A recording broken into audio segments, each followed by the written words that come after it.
evening, everybody. I'm Joe, and this is Joe's Computer Museum. Thank you all for stopping by. I wanted to just live stream tonight, hang out, and have some fun doing a whole bunch of nothing.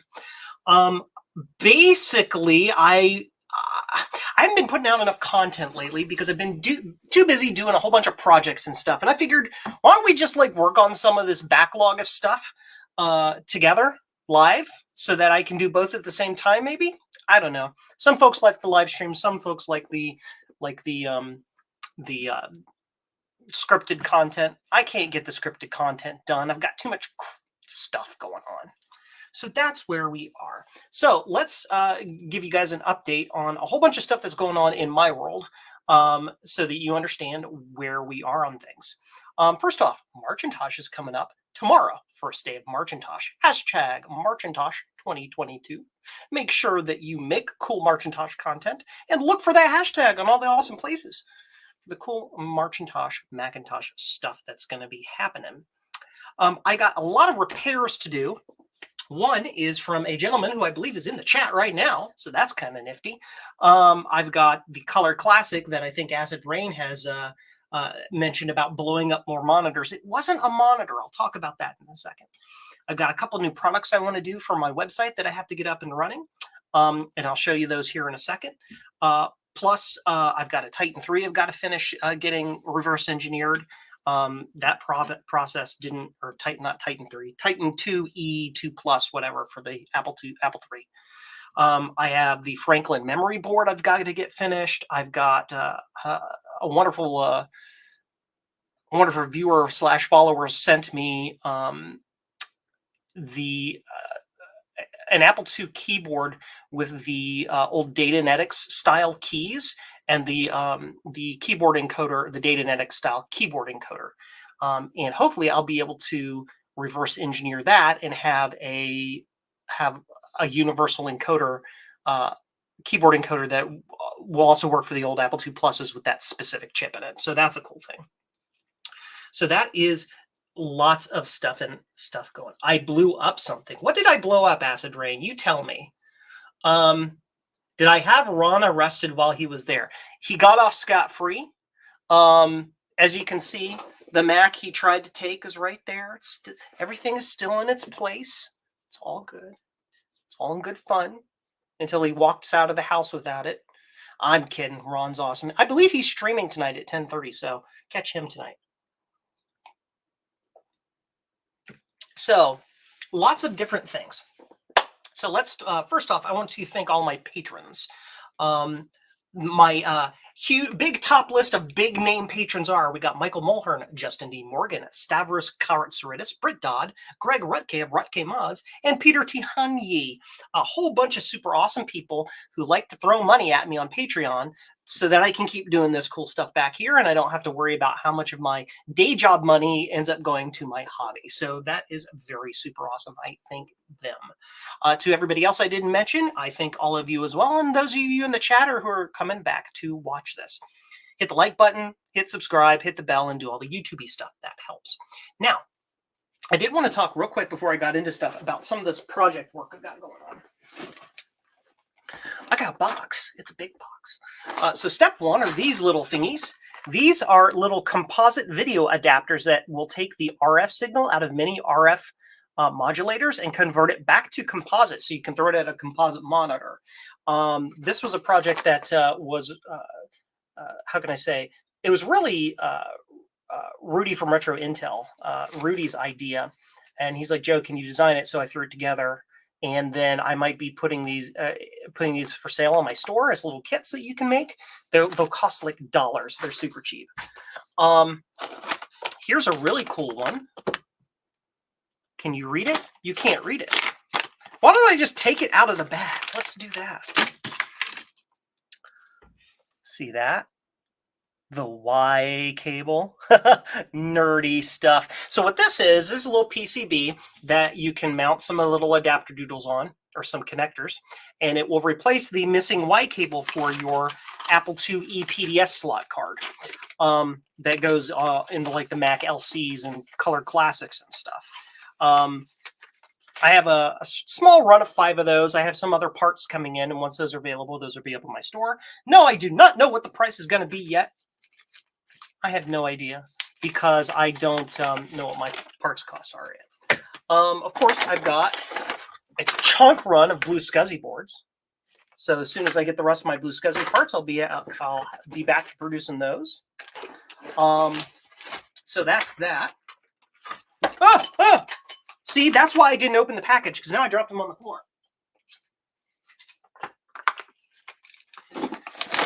So put that to the side.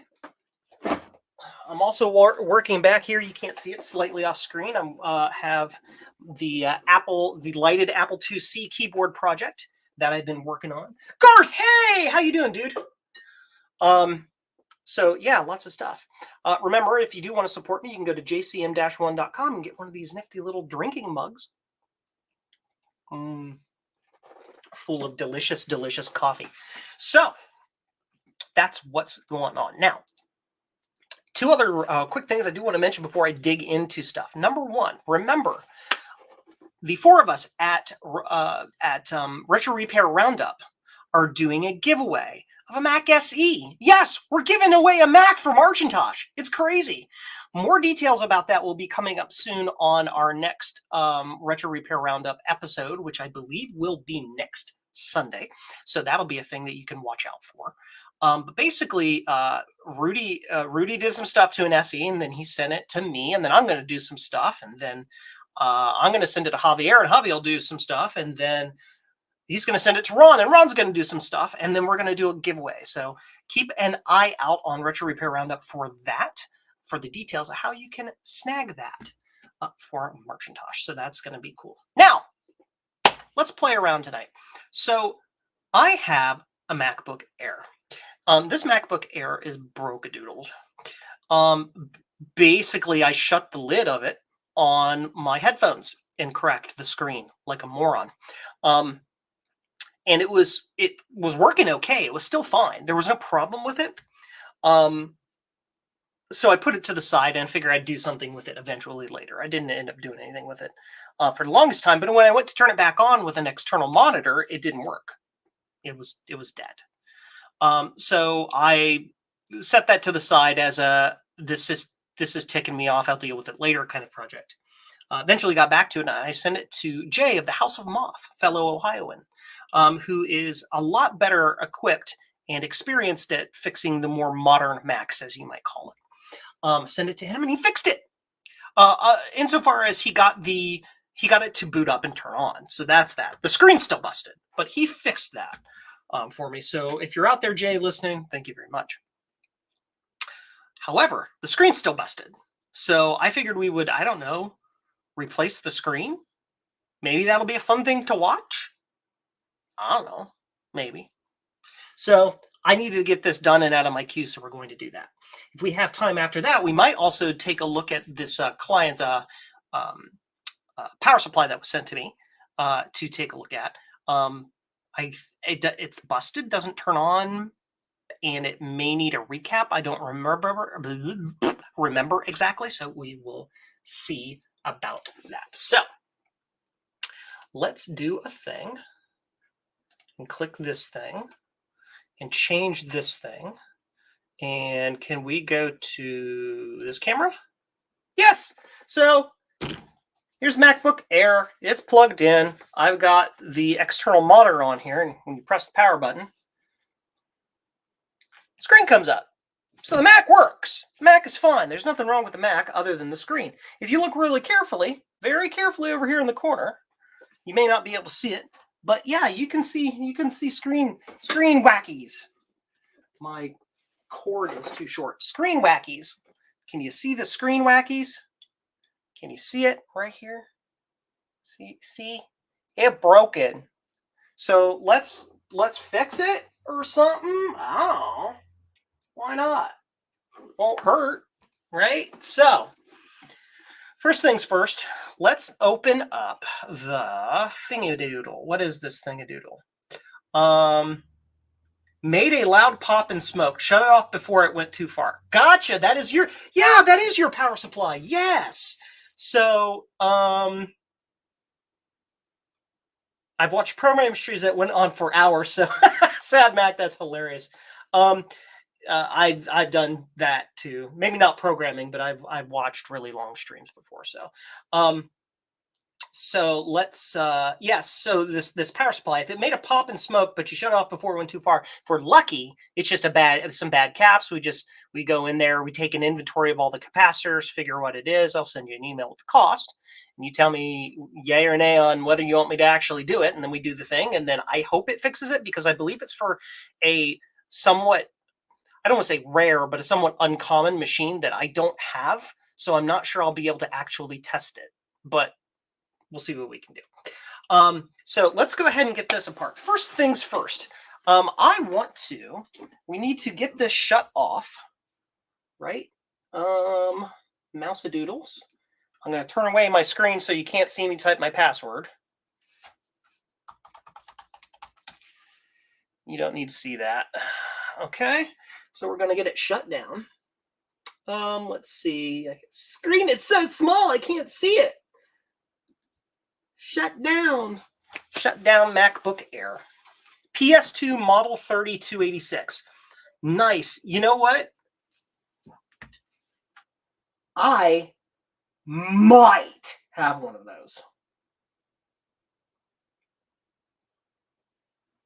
Because I've got a 5150 and 3 different PS2s, a 286, a 386, and a 486.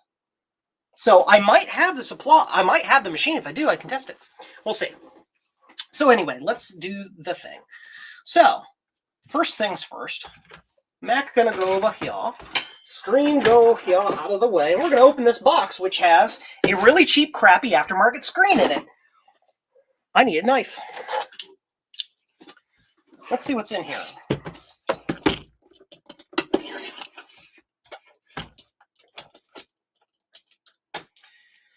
Cut all the tape on all the edges.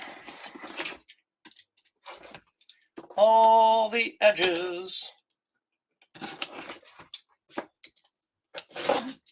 Open, says Joe. Okay, so we'll get in here and we'll see what the quality of this screen is.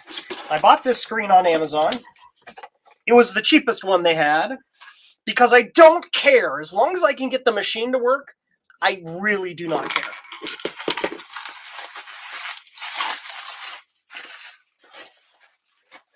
Okay.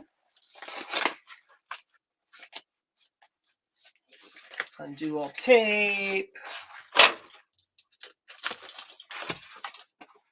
Undo the tape.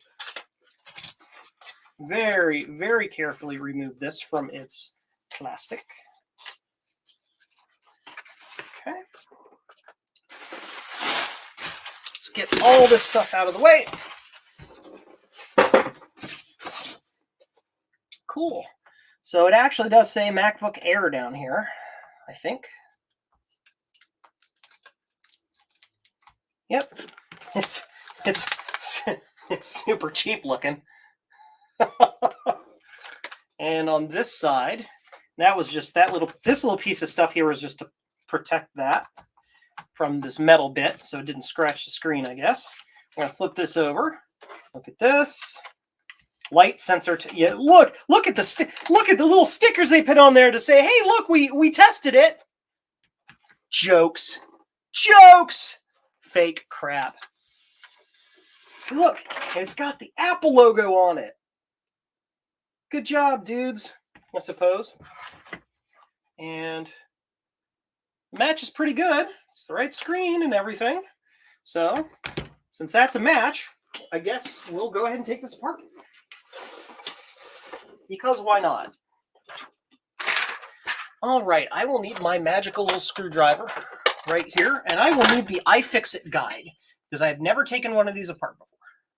So we're going to follow the guide. Follow the guide. Cool. First off, we need to get the screws out. Screws. And I believe these are pentalobe screws. I believe they are the larger pentalobe.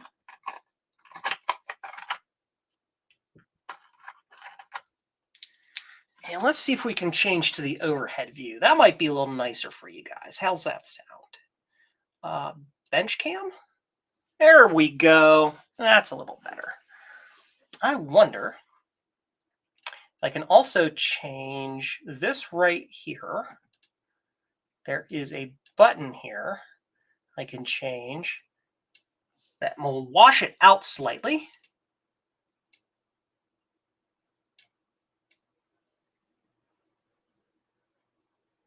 But make it get rid of the flicker on the screen. Okay, so let's get this apart. That's not pentalobe. This is pentalobe.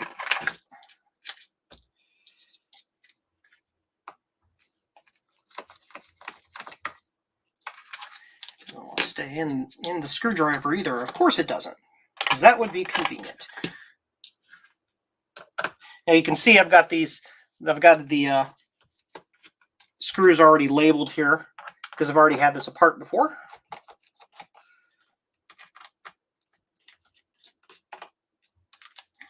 Okay. I do want to get, sorry, I'm in front of the camera here. I want to get a little baggie and put these in here, just so I can keep track of them. I'm also going to get my gaffer tape, because we can use that to tape things in place. Yes, we can. There we go. Take out all the small screws.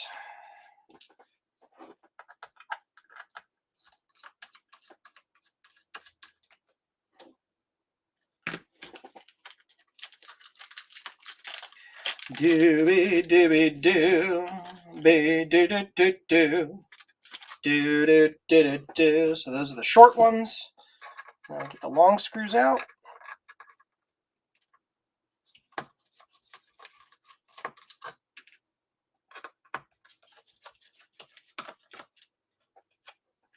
Make sure they are actually all the same length before putting them back in. They are not. So I believe the outer two corner screws are the longer ones.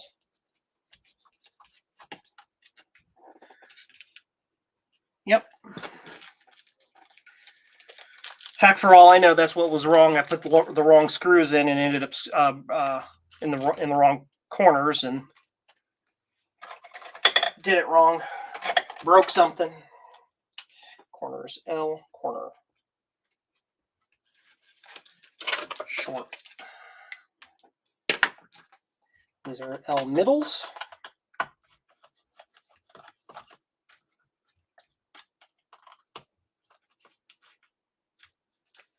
Yep.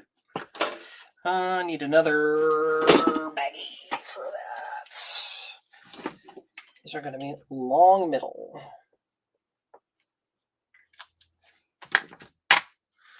Okay. Riveting repair action. Yeah.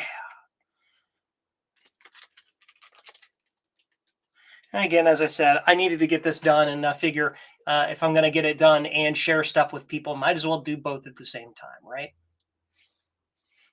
What are those markings? These markings here, those are just me marking where the screws go on this, so I know where the screws go on this.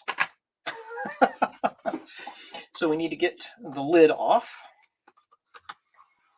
I might need to spudge it, because there's some sticky tape in one of the corners that kind of holds it down. There we go. Lid is off.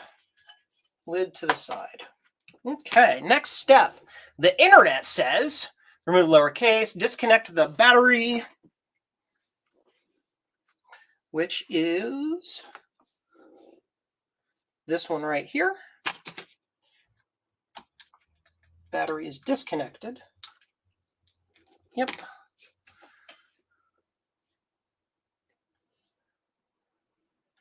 Peel back the tape. We already did that. We slid that. Disconnect the antenna bar, which is this thing. So I need to look with a really tiny magnifying glass to figure out what those types of screws are. Those are hex. I will need a hex bit of, I believe, this size here. Too big.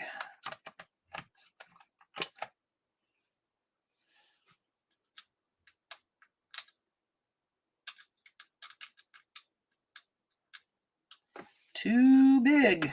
Need even smaller hex. How about this itty bitty one? There we go, that's the right one. Put the pentalobe back, use the hex, disconnect the antenna bar.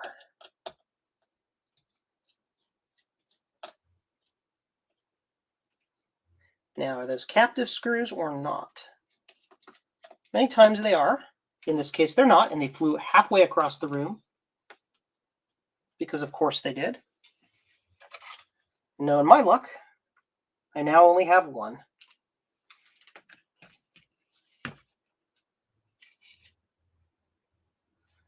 I sure do. Of course I lost one.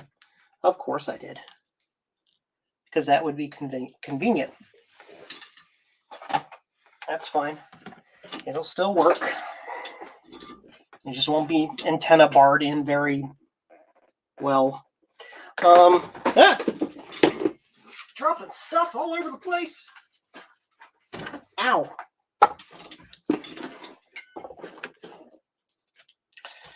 So we're going to write antenna bar.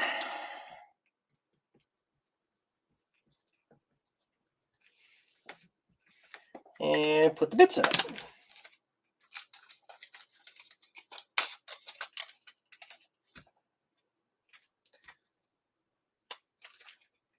If I find that other screw, it'll go in here too. Yep, not sure where it went. That's okay. So, antenna bar. Disconnect these guys. Those are out of the way. And display cable connector. That is going to be right here. That right there. So that comes out.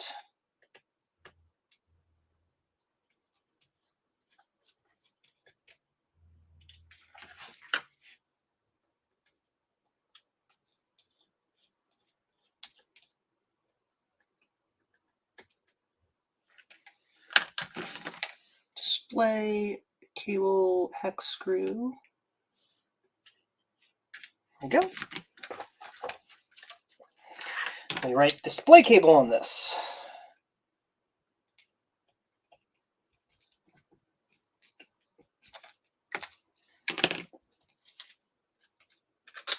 And we put those in here.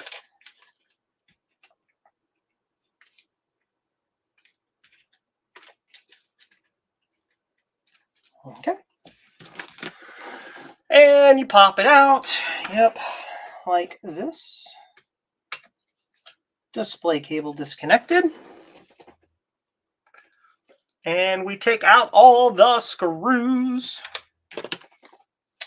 So these are going to be, yep, this is going to be long, short. A slightly bigger screw for that, or bit. There we go. We'll use that. Actually, that's incorrect. I have that labeled incorrectly.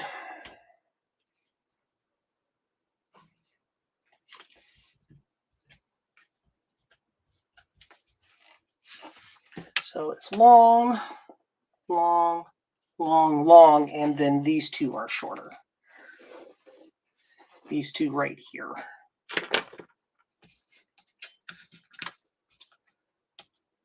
So these come out. Maybe. Slightly bigger.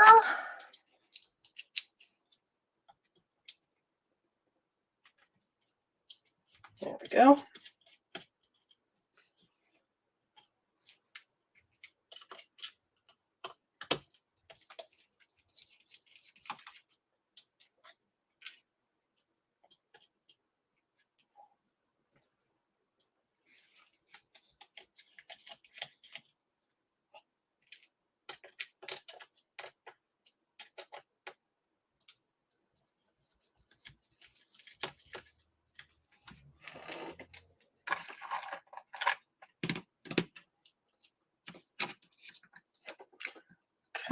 That's the T5 screws up. I still need a couple more. Gotta get these two here.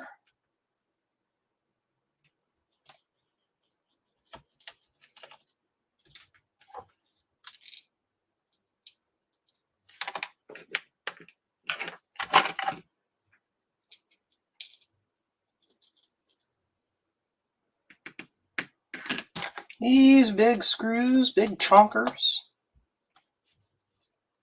come out.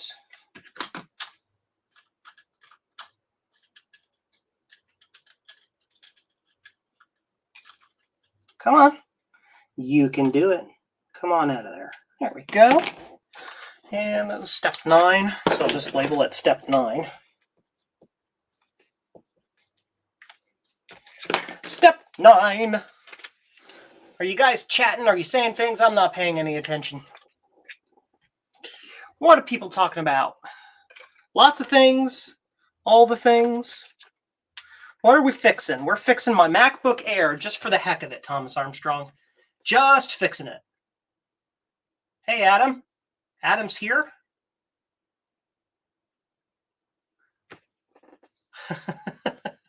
If I find that other screw, it'll go in here too. Yep.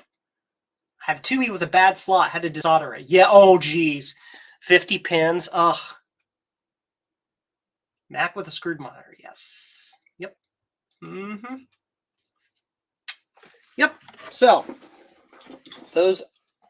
all those screws are remove-a-doodled according to the instruction-doodles. Here, I'm going to rearrange my screens a little bit so I can see things better. Stand by. I want to put that there. Now I can see chat. Kind of lurking here because of other conversations I'm having. That's fine. This was completely and utterly unscripted. Justin! Hey, man! Remove the antenna bar, which is this whole thing. It says you can pull it up with some force as long as you pull it straight up.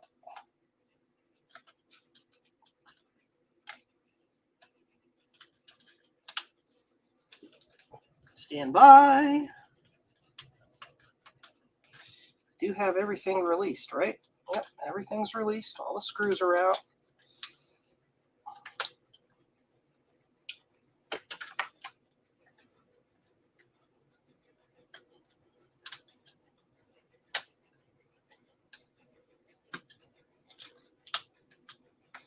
Must be glued in place, probably.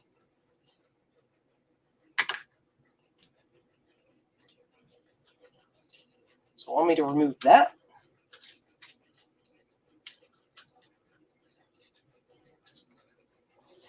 No, it's the whole thing.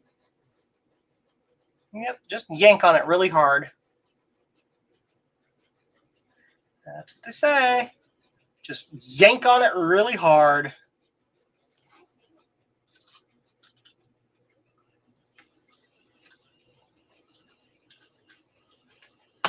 Yep, there we go.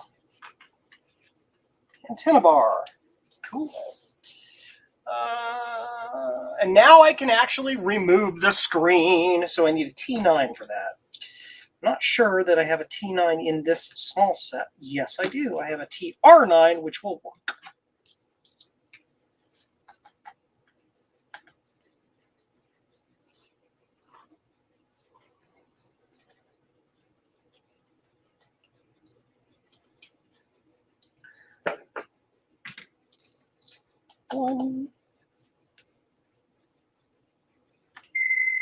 Oops! I forgot to take my meds. And that's my reminder telling me I have to. I may put you on a short break while I run and get those. We'll see. Let's see if we can get this screen off of here first, and then I'll go do that. I won't leave you hanging. Doobie doobie doo. There I go, singing doobie doobie doo again. Everybody comments on it. It's my I'm doing something in the background thing I've been humming for 30 years. It's just a thing that I do. Okay. around. So that is removed.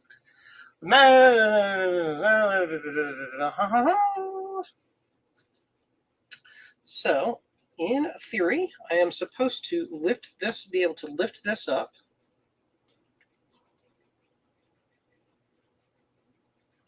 And this should come apart. Kind of like this.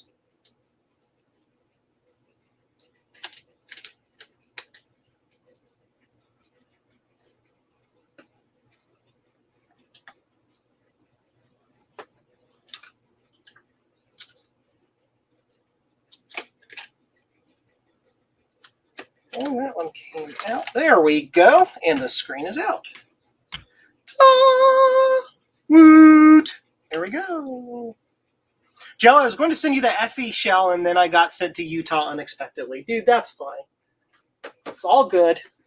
I need to talk to you in the background, too, about some things, Adam. I need some spare parts to fix up an LC2 and a Apple II GS. And if there's anybody who has a bunch of boards laying around that are parts boards, it's probably you. So I'm going to put you on hold for a half second while I go upstairs and grab my meds.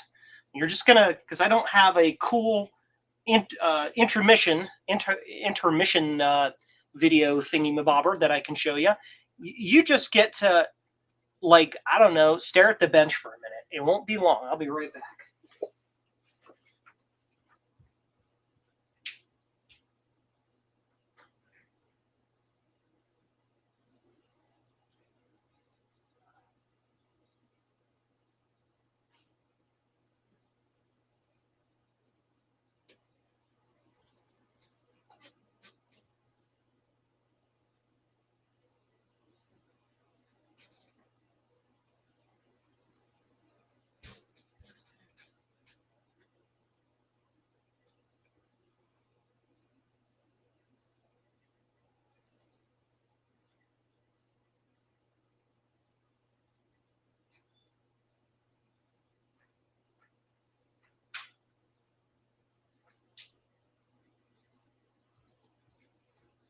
I have returned with my medication.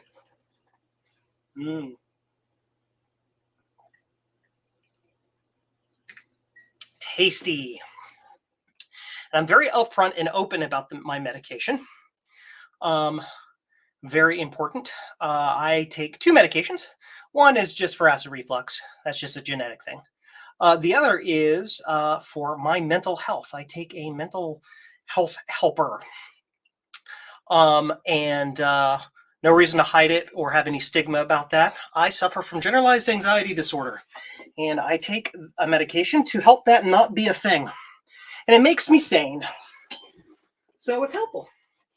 So now we got to get this put in here. Put this screen in. Yes. So I'm going to leave all the plastidoodles on it while I put it together.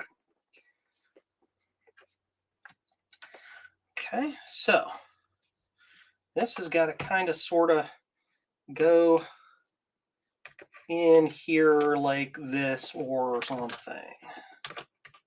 Right? Kind of sort of. Of course, these hinges are at different flipping angles, which isn't helpful.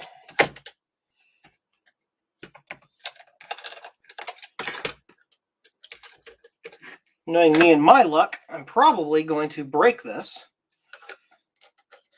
trying to put it together.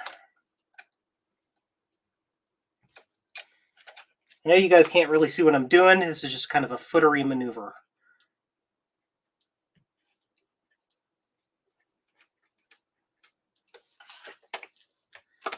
There we go. Now it's locked in place. So now I can kind of use the hinge to hold it very carefully while I get a couple screws in here.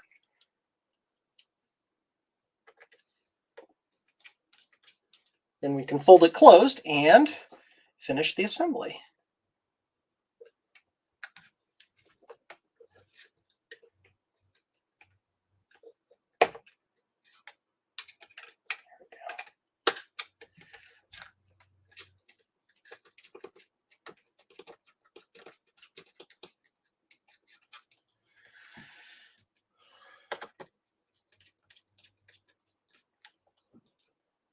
Screws in place. Basically, we just put it back together the way it came apart. Easy peasy. And then hopefully, this cheap aftermarket screen actually functions. Cool. So that's only 2/3 of the screws. So now that that's put back together, I'm going to see if I can very carefully fold this closed to make sure I have everything journaled correctly. Yep, it closes correctly. That's good. So now we can reassemble.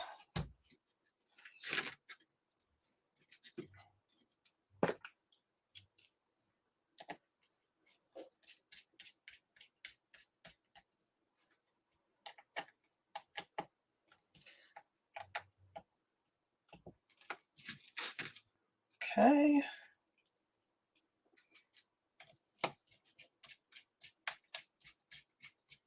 That's put back together. Now, that goes like this.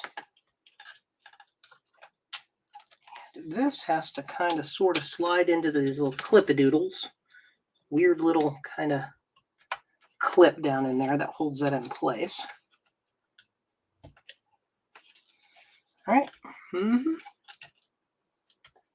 Now we put these screws back in, which is the, and not the antenna bar. That's this. It's the step 9 screws, yes. Step 9.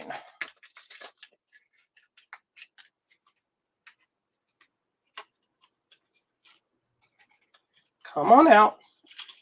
Don't be shy. Please don't dump all over the place either.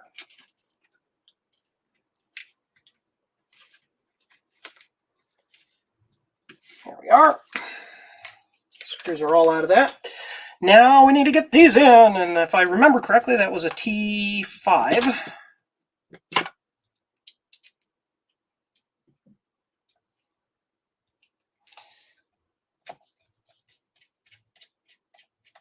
Yep. Sure is. Sure enough.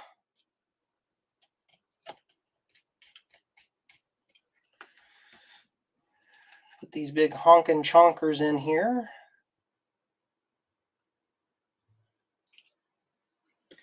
A little bit tricky, this part.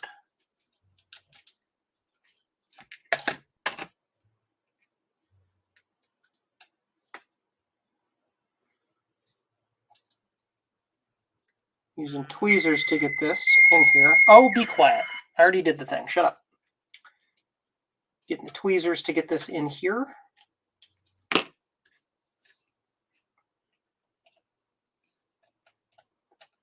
Because it's not magnetic. My screwdriver isn't very easily magnetic for some reason. It's being stupid. Don't be stupid. I may turn this around towards me like this so I can see it better. I apologize if you can't see that as well, but I got to get the job done. Yeah, it should go right in there. Should. It should.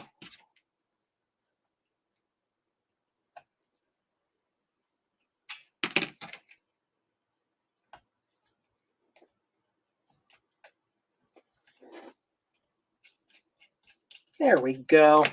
Cool. Now I got to do it again with this screw all over again. All over again. Oops. Hey everyone, in Joe's Computer Museum. Hi, Rudy. How you doing? Spudger. The spudger always falls inside the lid, yes. Joe, message me. Your parcel says me. You have a chance to try to dig it up this weekend. I think you need a 2GS chip or something. Yes. I am looking for, I'll just mention it here on stream, but I'll get you a list later as well.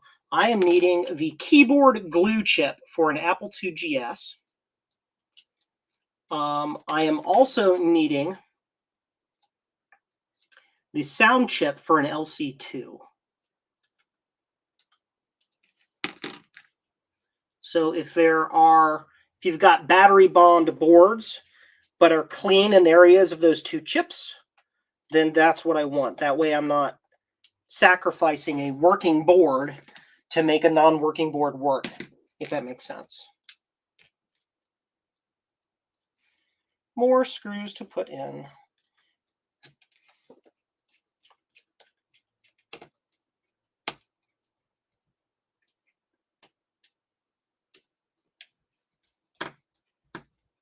These screws are their hex threads are very shallow, so my hex driver is kind of camming out in them, which is really weird. It's weird for a hex driver to cam out, but it's a thing that's happening. That's in there. Cool. So what's next on the instructions? That's that, and then it's that. I put those in. Yep. The display connector goes on. Then the display cable holder doodle goes on.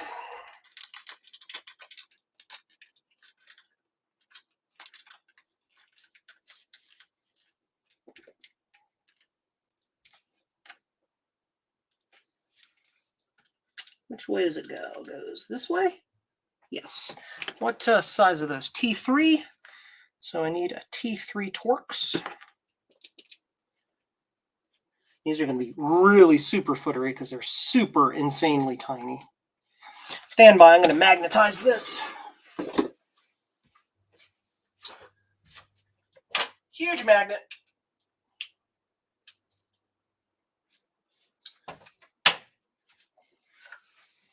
Huge neodymium magnet from a hard drive that I keep all the way over there away from all of my magnetic media, just for the purpose of magnetizing magnetizing bits. And look at that, it's magnetized. Look at that.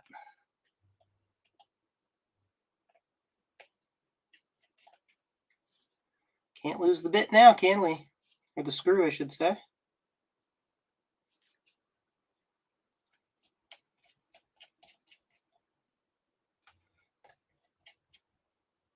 That's back in place. We reconnect these thingies right here. The antennas. Try it. It's easier said than done. I might actually have to do this under the scope. These things are super tiny.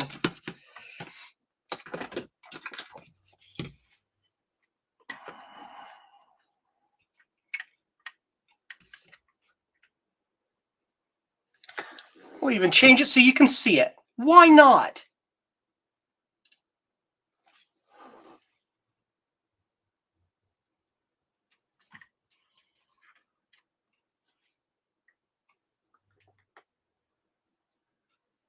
Cool. TGS has an Ensoniq sound chip. Yes, the TGS does have a custom chip. You just got a Mac Effect clear case? Yes, it is. It's expensive, but man, if you knew what he had to go through to get that stuff done, you'd understand. Javier's clear disc to faceplate he's working on. Oh, keep watching.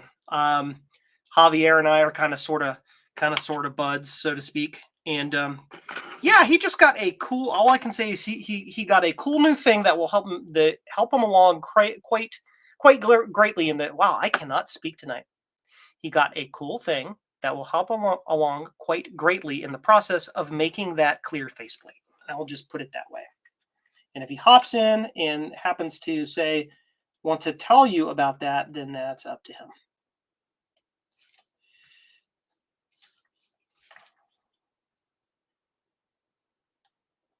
There we go. It's on there.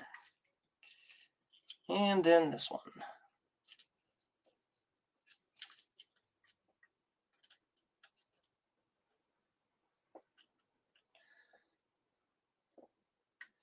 Pain in the patoot to get this back in place.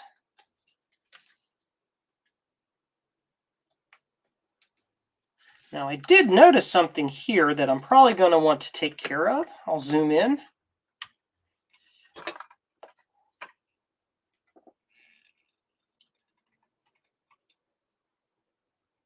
Look at that. my cable's got a split in it. Now, I doubt that this is going to cause a short because that outer sheath is probably signal ground, but I might as well do something about it, right? Might as well. So what we're going to do is we're going to put a little bit of ultraviolet solder mask on it, because why not?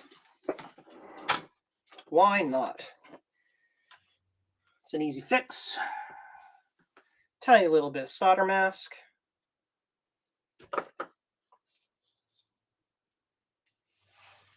We can kind of just goop it in there a little bit. It's way too thick.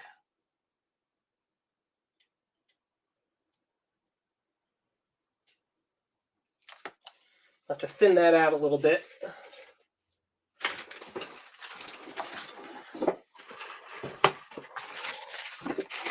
Because if it's too thick, it doesn't cure correctly.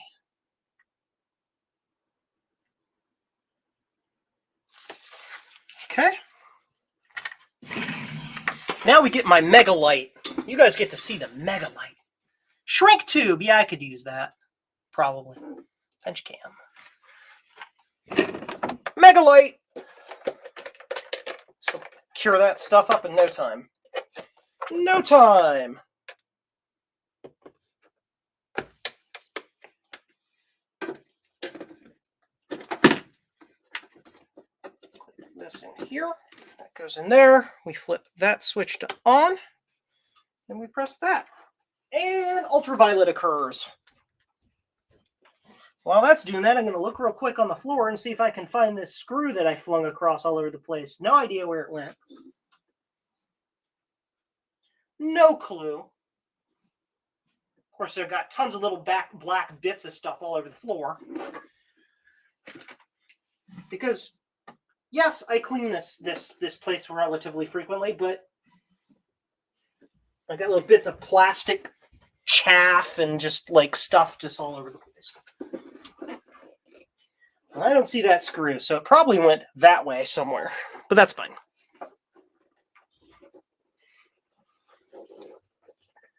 Yes! If you take your shoes off, you might find it faster. I don't have my shoes on, but thank you for suggesting that. Doobie doobie doo. Be doobie doobie. Do do do do do. Just I'm reading your chat messages. Just see if there's anything I need to catch up on. We'll see how that did. How well did you cure that? Huh? Well at all? Not really.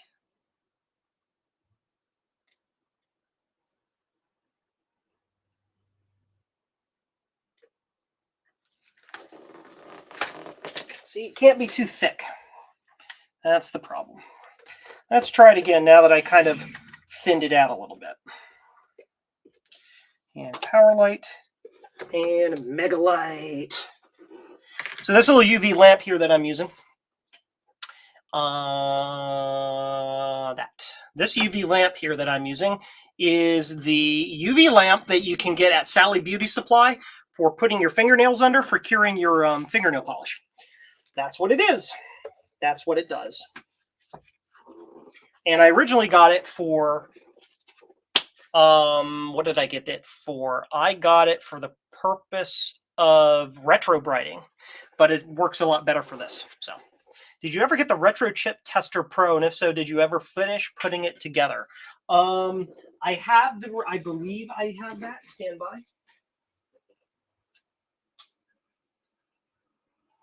I have, yes, I do have the Retro Chip Tester Pro. I have multiple different versions of that project that I have in mind that I want to do. Did I ever finish putting it together? No, because it requires a billion freaking parts, half of which aren't available right now. So yeah. Yep. Take a look at this again.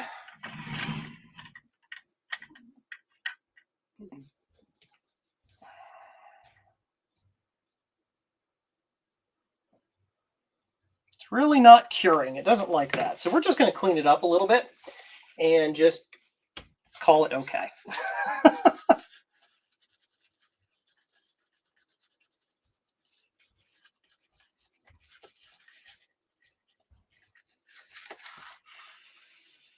Solid enough for me. Okay, we are moving on.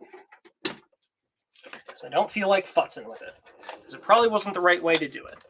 I could have used heat shrink, but I would have had to put a lot of heat around a lot of little plastic bits and doodads in that area, and I just didn't feel like doing that. So,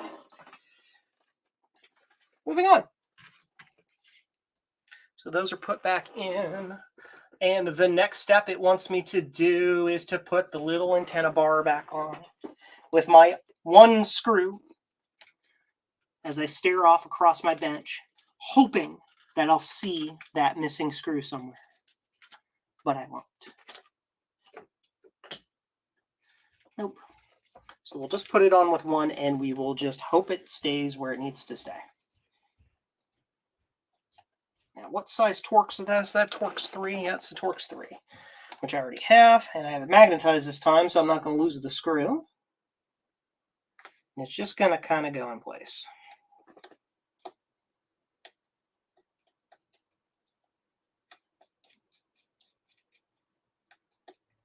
It's just going to have to be one side. Good enough. Good enough. Put the battery back in. Yay. We're to that point, folks, where we can actually put it back together and test it. Battery connector doesn't really want to go back in.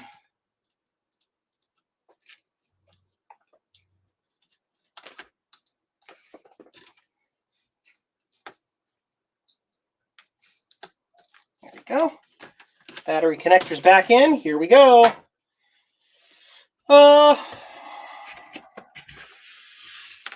Sure there's nothing underneath it. Now I'm not going to put the bottom back on yet because you could have safe mode syndrome, or also called side panel syndrome. Is the moment you put the side panel back on is the moment that it won't work. So you don't do that yet. So I'm going to plug it in here. And we hit the power button.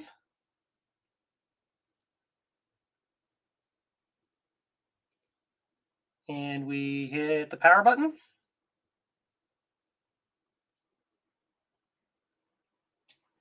And it doesn't want to turn on. And now it's doing the exact same thing it was doing before. Great.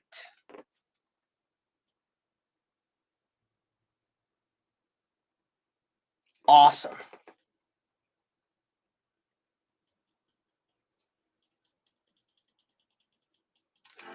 Ah, there it goes. Took it a while for it to decide to actually turn on. And you can see it works. Yay! Aww.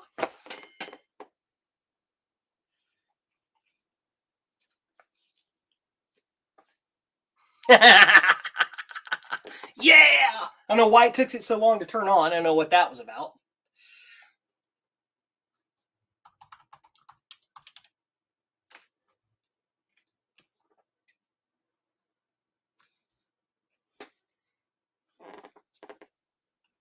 Cool. Awesome.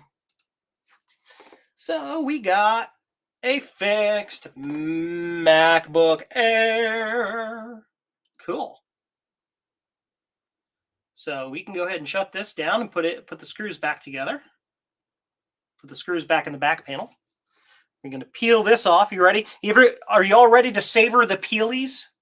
Are you ready? Let's savor the peelies together.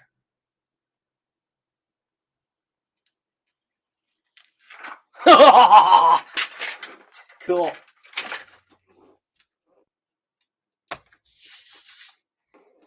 So now we put the screws back in it and we're done with this. And then we can move on to the next cool thing that I might work on, which I think is going to be somebody's power supply.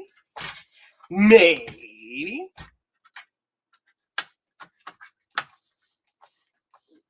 Cool. So these are funky pentalobes. Let's see here. We need to put this here. Pentalobe 0.8, I believe they are. No, it's the bigger pentalobe, the 1.2s. Yep.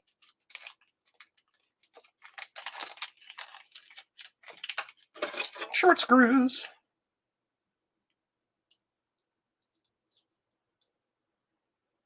Nope, it's the smaller one. Of course it is. Because of course it is.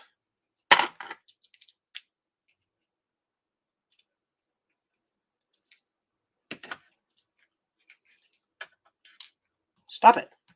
Go into your home.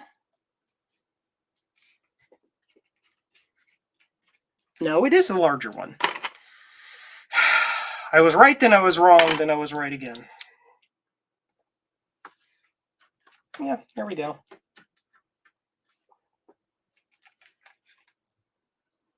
Those are hex heads.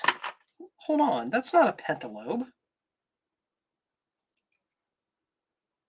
That's a hex. Stand by.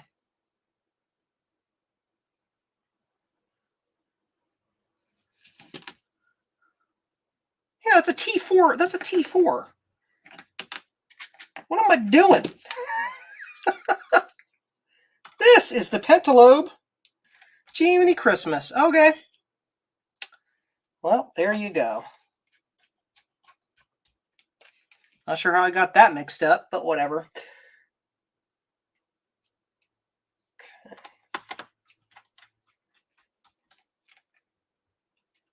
Nice job. Thank you, Rudy. I appreciate it. I didn't do the hard work. Jay from the House of Moth did the hard work. He's the one who determined that there was somehow a dead short in the machine, and he fixed that. Which, no, in my luck, I put one of the wrong screws in it, and we had the Lewis Rossman effect where the wrong screw was in there. And it was just shorting at the board, and he took it out, and it was like, money, please. Which is fine if that's the case. But I was having problems with it completely, with the back panel completely off, so.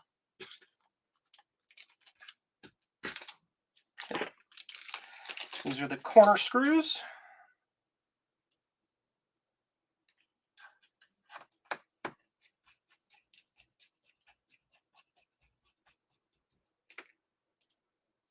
The corner screws.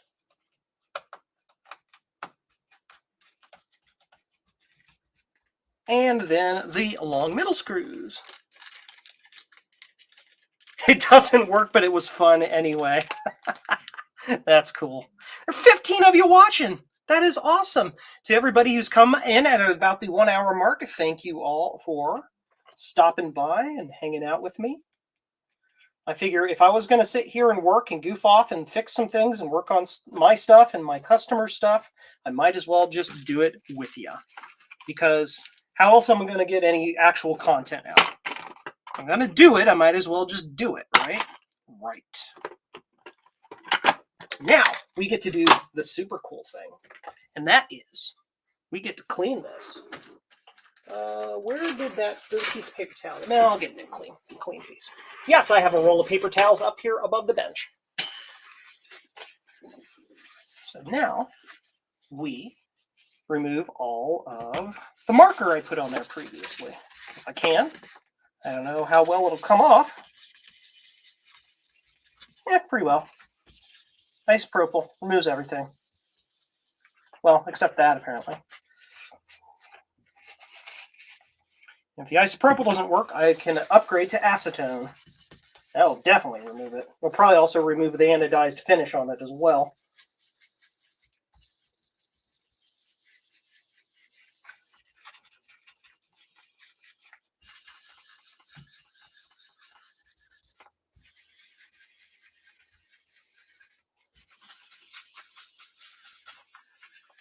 Okay. And then we're going to just kind of put that right on there and really dig in and see if we can get that off there. Well, that doesn't want to come off. We're upgrading to acetone, folks. Oh, just watch. It's going to get really cool. It's going to get super stinky in here real quick. Acetone. Vintage Hillbilly Shack. Hello. Magic Eraser. That'll probably do it too. And I do have Magic Eraser. I just don't want to... Magic Eraser is somewhat abrasive. I don't want to mess up the finish if I don't have to. Acetone is your friend. Stinky, stinky acetone. Yep, acetone took it right off. Done.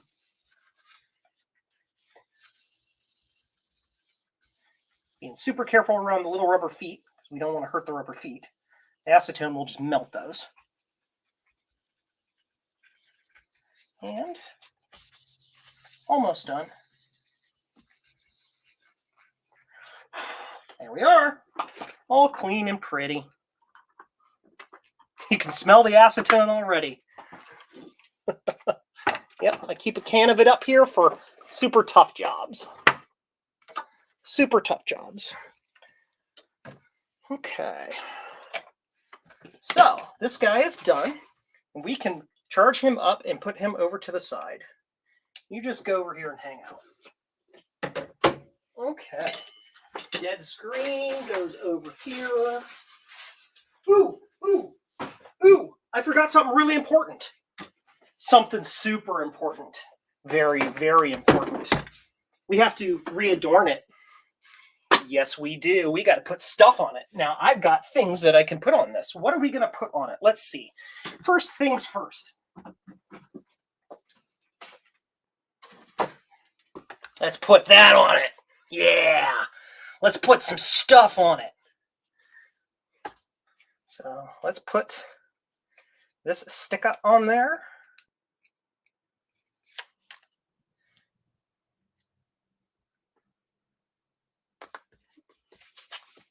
8 bits are all you need. Cool custom stickers I designed that if you go to jcm-1.com, you get one sent to you. Or if you buy anything from my website that is of a sufficiently high value, you usually just kind of get one. I'll just drop one in there. And we got a Ron's computer video sticker. Let's put that on there. Why not? If I can get it apart. Separate. Separate. Put that in the corner there. Do I have other stickers? I've got tons of just little stuff laying all over the place. People give me things. I swear I have an extra assembly line sticker somewhere. My Kansas Fest sticker is on my other laptop, which is over here. My 2021 Kansas Fest sticker. Of course, I can't find any of them right now because despite being organized, my shop is not very organized, but that's fine. We'll just move on to the next thing. One MacBook Air completed. It's fixed. So it is going to go back here in the corner. Next thing. I keep messing up my camera. Stand by. Next thing. What is next? Now Ron is going to claim it as his. Dude.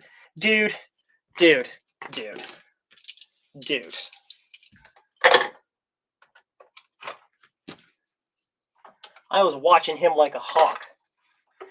Now, he was just passing through. He wasn't actually here long enough to really, kind of lay claim to much. And this room is very, very small, and it's hard to get lost in it. So I'm not sure how much he would have gotten away with walking out with, but it's fine. Put a Mac 84 sticker on it. I don't have a Mac 84 sticker. I got Blue Scuzzy stickers. I got a Raspberry Pi sticker somewhere. Disorganized equals you have a system. Put it back, Ron. Thank you for dropping the link in there, Justin. I do appreciate that. John Morris. Hey, John Morris. How you doing? So we're going to do Mr. Goins power supply. Do you want more of your stickers? I have lots. Yes. I still have hundreds. I still have hundreds. Don't worry about that. So what am I doing? We're getting Mr. Goins power supply. Yes, we are. Now, I have to open this up off camera because it has his address on it, so stand by.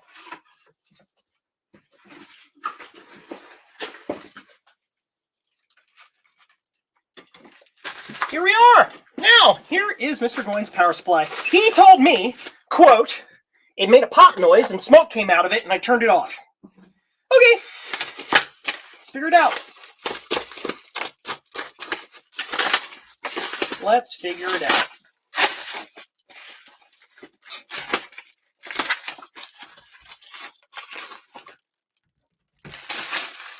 Classic IBM style.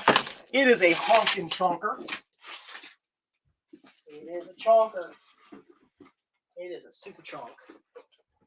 Box over there. All right, so let's examine this and see how it comes apart. Wow! Sir, I may not be able to do this on stream because this is put together with hex security screws that I'm not sure. Now, I've got that same kit I was using before. It's got hex bits in it. I'm not sure if they're big enough. This literally uses hex security bits. Wow. Okay, let's see if my bit is big enough. Let's find out. Yeah, running into stuff. Go over here. Is this bit big enough? Look at that. It sure is. That bit'll work. So let's just take it apart. Don't turn it on. Take it apart. At the very least, we'll be able to hopefully identify the cause of the problem here. Are these all the same screw? That's another important thing. Are they all the same screw? Yeah, they are so far. Yes, another important thing is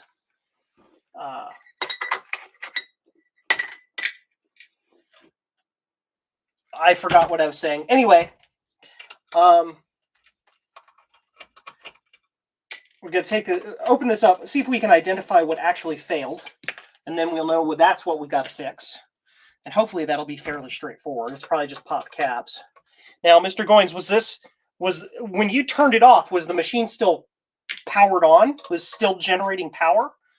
It was still up and running, even though it was all smoky, crackly pop? Because if it was, then we're lucky, and it's probably just a busted REFA or some other similar filter cap. One more hidden screw up here that is a different size. Friggin' IBM. Mike's Mac Shack. How you doing, buddy? Yeah, it probably is a REFA cap that blew. Mike, I tried to do you a service this evening. It did still work when I turned it off. Great, so this will be pretty easy fix. I did try to do you a service. I tweeted your channel. So if there's anybody who follows me that doesn't follow you, I don't know why that would be a thing, but if that's the case, hopefully they will know about your channel now and will go add to your subs so you can give away that Mac or whatever it is that you're doing for 1,000 subs. Trying to figure out how this comes apart. It's not terribly straightforward.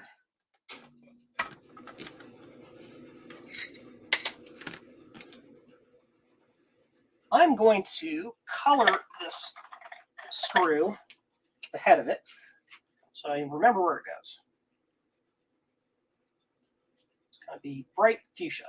That goes there, which went right here.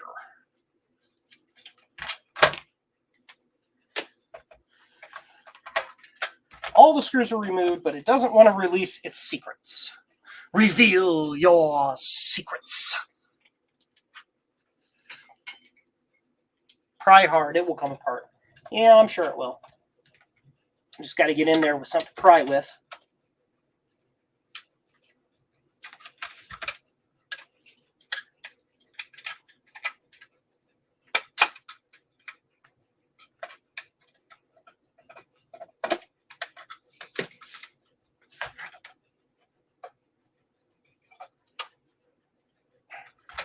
There we go. It is starting to happen.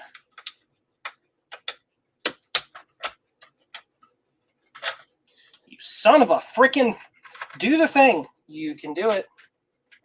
Give me your goodies. There we go. You stupid boopid.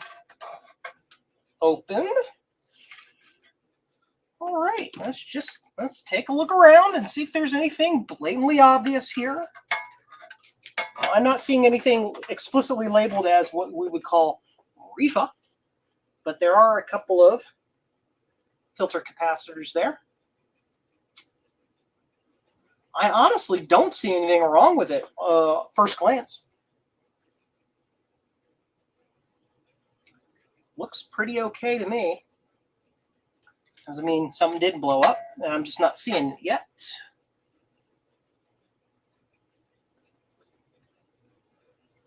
Looking. Super duper looking. All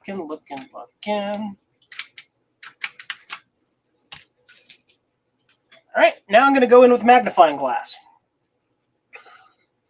Time to turn it on. The second green one is missing its green.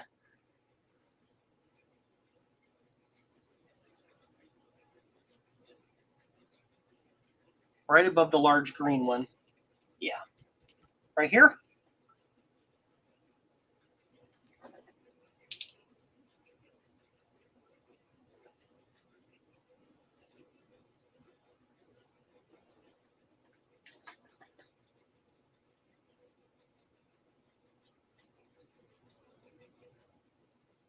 Dark resistor and a burnt trace on the underside of the board. Okay. I'm just looking around. All those caps there look good. That one looks good.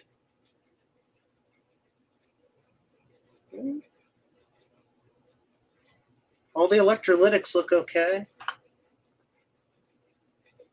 Those look okay. Big filter caps look okay.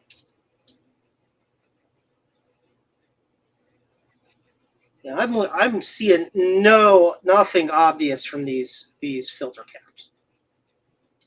Just because I'm not seeing it doesn't mean it's a thing. Okay. Right below the fuse, Joe. This right here, that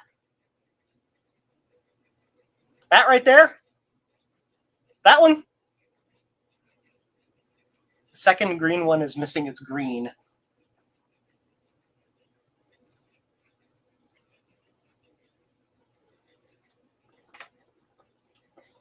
What are you talking about?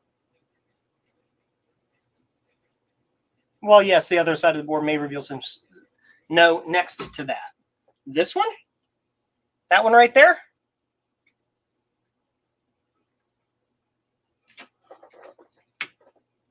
Could be. Well, let's flip the board over. Let's see what happens. We're going to take the board out and look at the underside.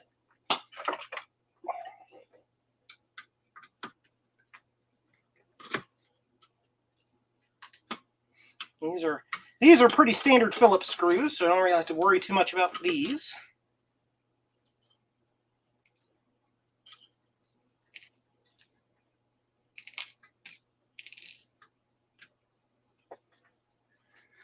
Oh, other screws.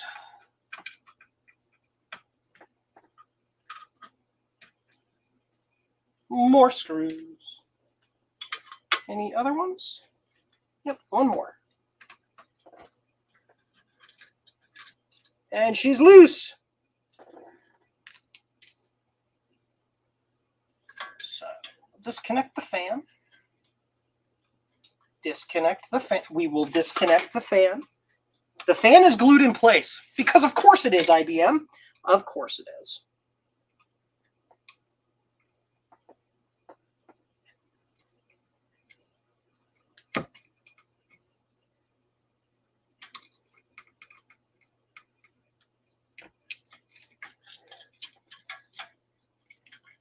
There we go. This whole thing should, for the most part, free itself. Okay.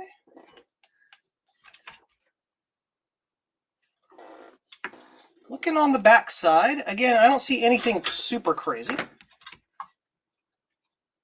There is a large green filter cap. Look at that. Yeah, I'll take a look at that in a moment. There is some corrosion around this area, probably from a leaking capacitor. I should probably just go ahead and replace all the electrolytics on this while I'm at it. Probably wouldn't hurt. But there's some trace corrosion in this area, which will need to be addressed and cleaned up. Large green filter cap. There is no large green filter cap on this board.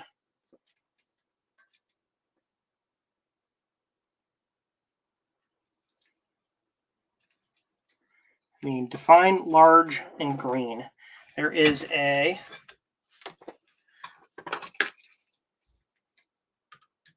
two input side filter caps, the transformer, some inductor chokes. Right here is the whatever you want to call that thing, the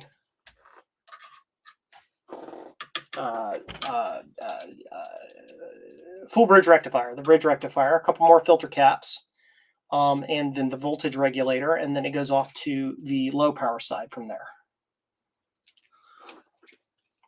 Is that trace burned or corroded? The resistor right on top of the opposite of that trace looked burnt to me. It's yes, it is. Jay! House of Moth, how you doing, buddy? I did the final repair of the Mac. You did the actual hard work on, so thank you. You're talking about this area right here. That actually looks like electrolytic corrosion to me, not a burnt trace. It is across nothing. There's a couple electrolytic capacitors on the top side of the board that may have leaked and leaked their electrolyte onto this side of the board. There's a little bit of corrosion. It's really hard to show this to you guys. I'll see if I can rearrange some camera doodles. Let's go to this camera, and we can bring it like way in here, and I can show you on this camera. So let's get things kind of adjust-a-doodled.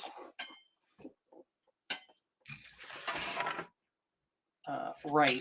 So right in this area, right in here, and then there's some more right down in here that you kind of can't see because I just can't get the camera angle right. Yeah. All this in here, that looks like electrolyte damage, which could be pretty easily cleaned up. And right on the other side of this, right in here on the other side, is electrolytic capacitor. So that's probably what that is. That doesn't look like char to me because there's no skid marks. It's just on the trace itself. Usually, if that were a blown trace, it would just be all over the place. It'd be a friggin' nightmare. Here, go over here, camera. Go over here. Do that. Do that. There we go. Yeah, it's going to be one of the mains filter caps. Yeah, I agree. It just, I was looking at it. I just didn't. They don't busted. I mean, we might as well heat up the gun and get him out of there. Get the gun heated up. So we need to extricate this from its prison to make life a little easier on us.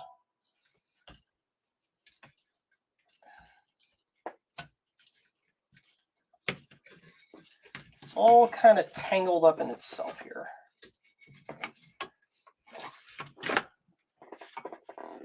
Just seeing if there's any easy way to get these out of here. And no, it's all riveted and soldered together.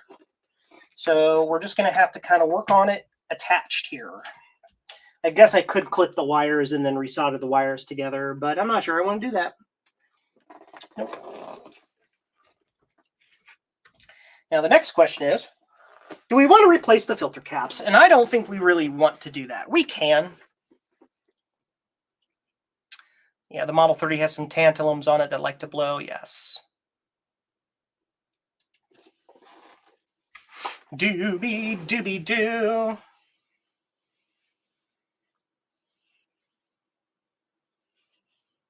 Yes. Let me untangle my cables here real quick.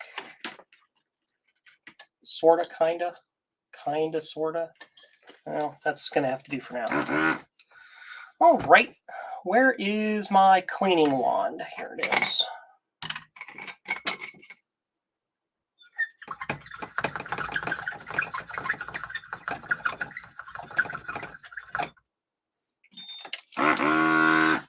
Okay.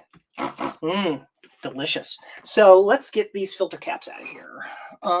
This is going to be a little hard, a little difficult, because it's kind of like the chassis is in my way. I may literally have to cut the wires to get this out to work on it. I'm not sure. Because that's riveted and I can't just release that.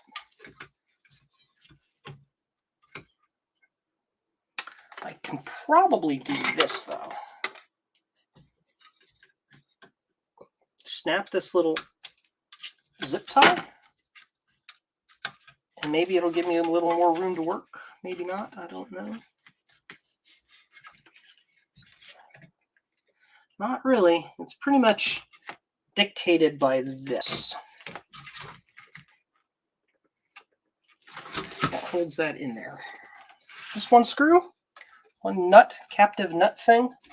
Okay, let's get the power jack out and see if I can get this out a little bit better.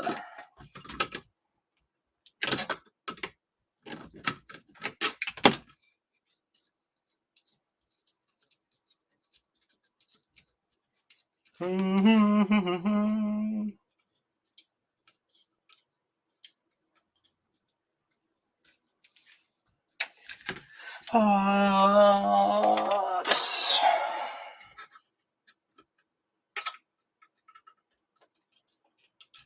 There we are.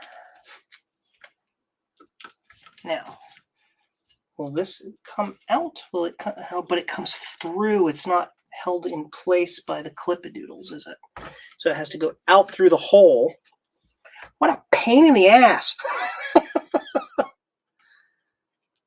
About ready to just desolder these leads so I can get this out of here and work on it. Yeah. I think that's what we're going to do.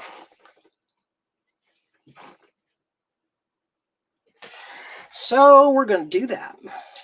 Because why not?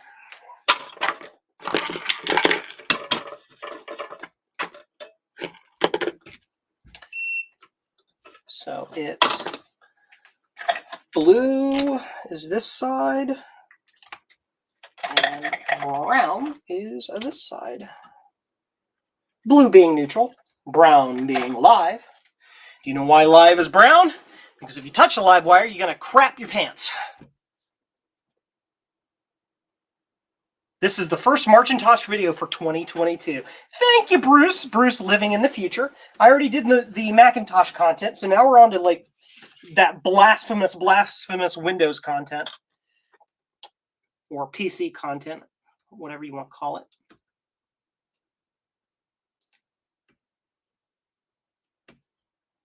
Are you gonna drop enough heat in that joint to release that, or what?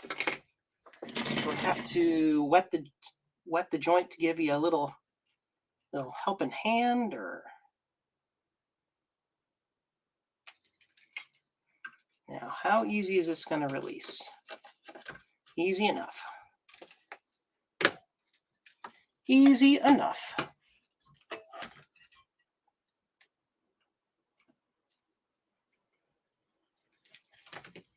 You can do it.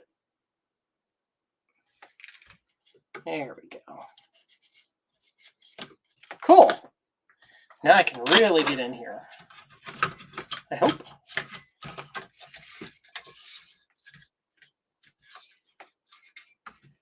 There we go. Now I can get at the bottom of the board. That's better.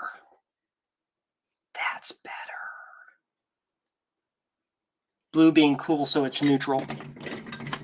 Yeah. See, you guys have, the rest of the world has like a standard. Like everybody in the world is blue, brown, green. Here in the United States, we have black, white, and whatever the heck other color, if it even exists, for the earth/ground. In the United States, we tend to focus on the black wire being the live wire, because if it's black, you'll be dead, or if you touch the black wire, you'll be dead. So, yeah. Yeah. Yep, exactly. It's Adam, same thing. It's a US thing. If you touch brown, it'll make you crap your pants. So we need to get these caps out of here. So it's going to be this big fat one here. Just trying to find my solder points. Those two solder points there.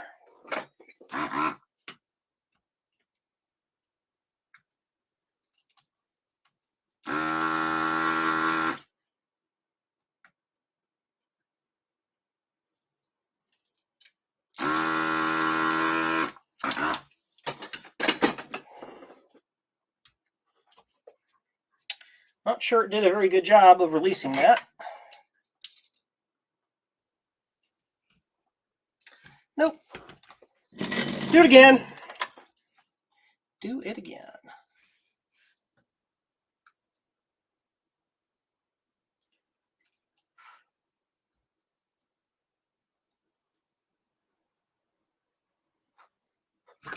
I can also turn on my exhaust fan if I really wanted to. Help draw the stinkies away. All right, let's do it again. This time we'll dwell on it a little bit longer. Make sure it gets all hot all the way through.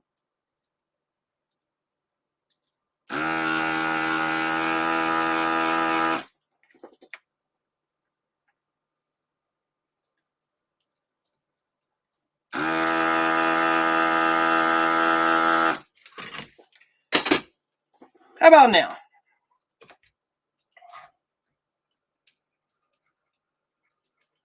Yep, should come out. It should do. A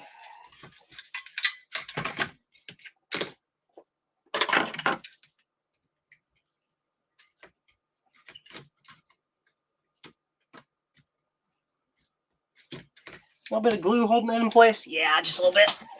A little bit glue. So we will put a little bit of isopropyl alcohol on it. Isopropyl alcohol will not actually melt hot glue or dissolve it. What it does is it kind of, it works like a creeping oil or like a penetrating oil, and it gets up underneath and kind of releases its connection to whatever it's connected to. And it just kind of peels apart. It doesn't dissolve it, doesn't make it sticky or goopy or anything. It just de-adheres it to whatever it's stuck to. There you are. One down, one to go. So, Mike, should I remove both of these gray caps? Should I pull both of them out? All two? Probably.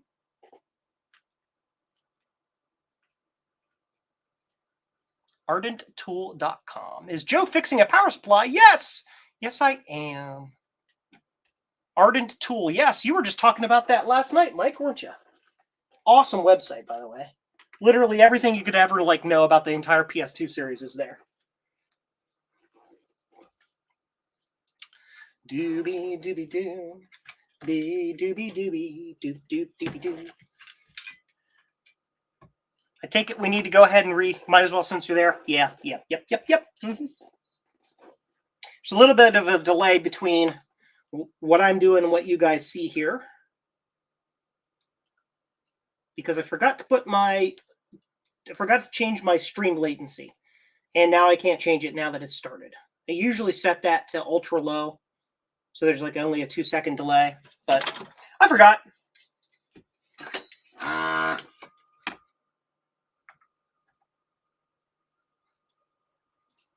Let it dwell, make it sure it gets nice and hot all the way through.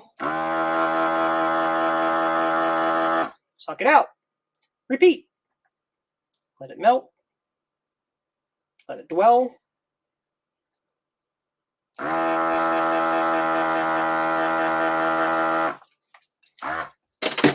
Cool.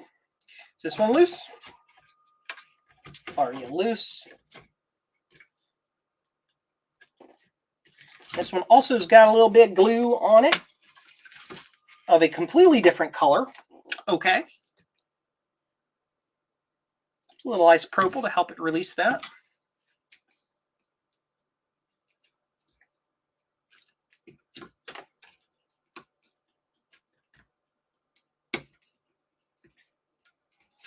And there it comes out.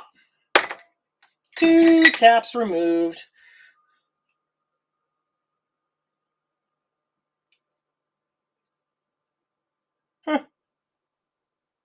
Yeah. Yeah.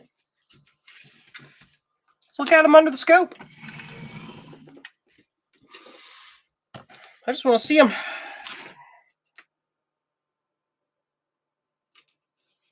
Doobie doobie doo scope cam with bench. Zoom out. So I'm not really seeing anything.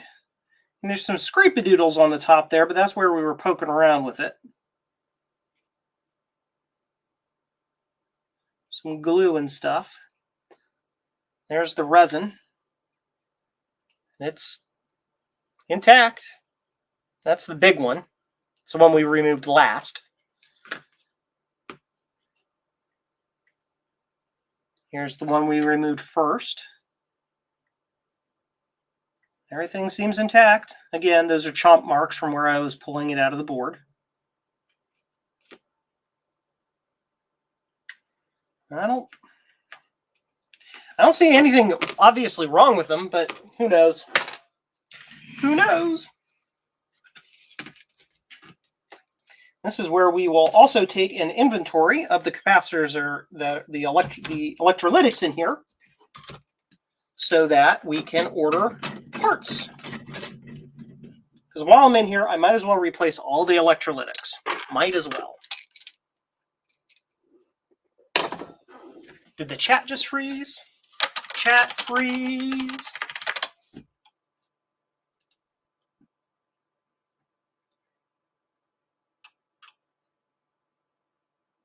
Yep.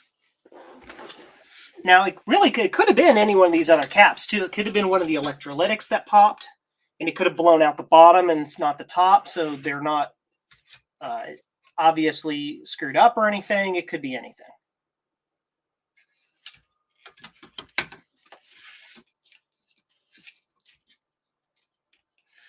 So we're going to take a picture of this real quick.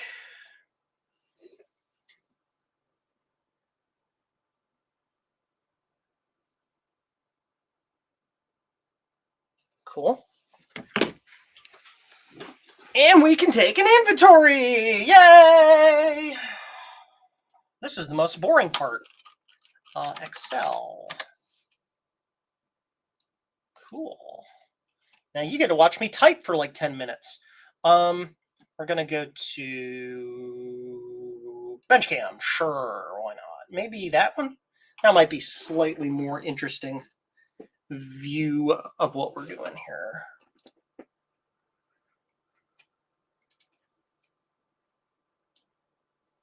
Doobie doobie doobie doobie doobie do do do do do do do do do do do do do.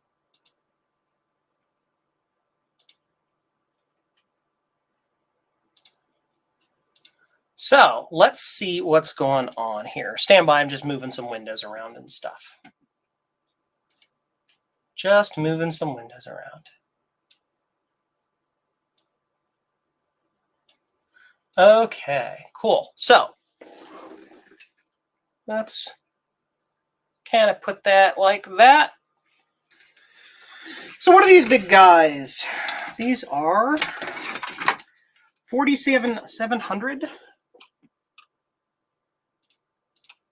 4700 UF, 200 volts, 200 volts. And we need quantity. 2. And then we need dimensions. 3 dimensions are important for doing capacitors.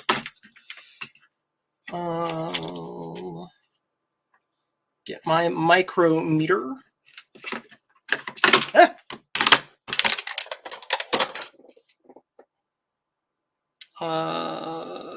I need it in millimeters. So the diameter is 23.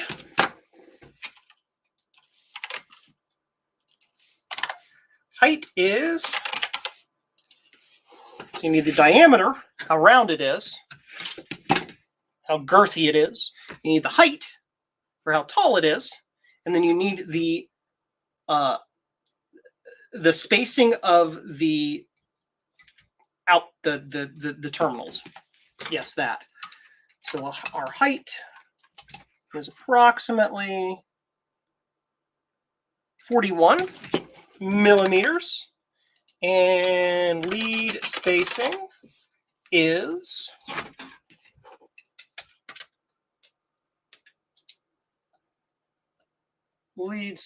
approximately 12.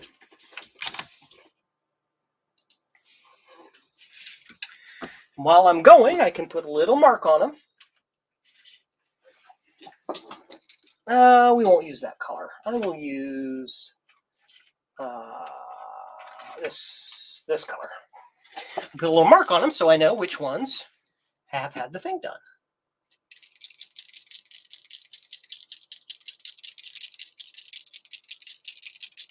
Okay, so we know that we have inventoried that one and that one. And now that I got yellow paint all over everything, so this tiny one down here is 47. 47 UF. How many volts? Can't tell, it's too dusty. 35 volts. I'm not too worried about its size. The smaller ones, you just find ones that are close. I've got this one here. Let's mark this. So we got this one here we need to do, which is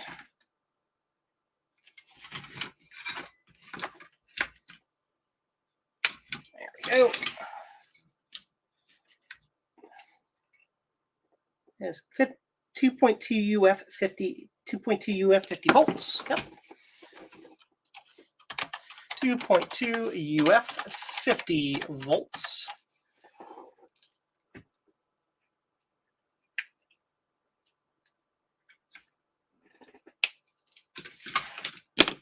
This one here is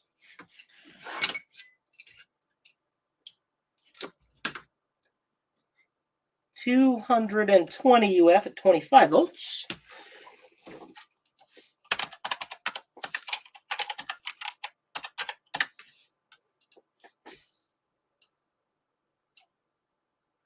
Doobie doobie doo.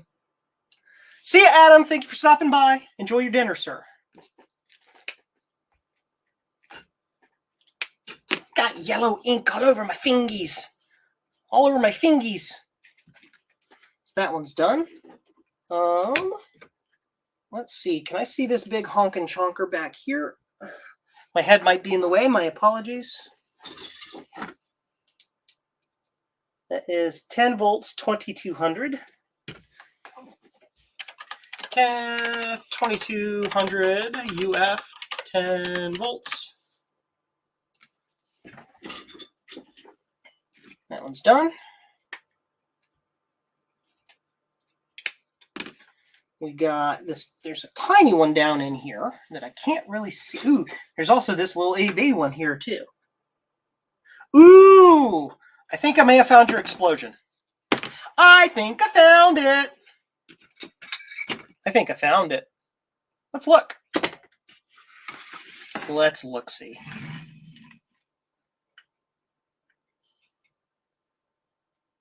Yeah.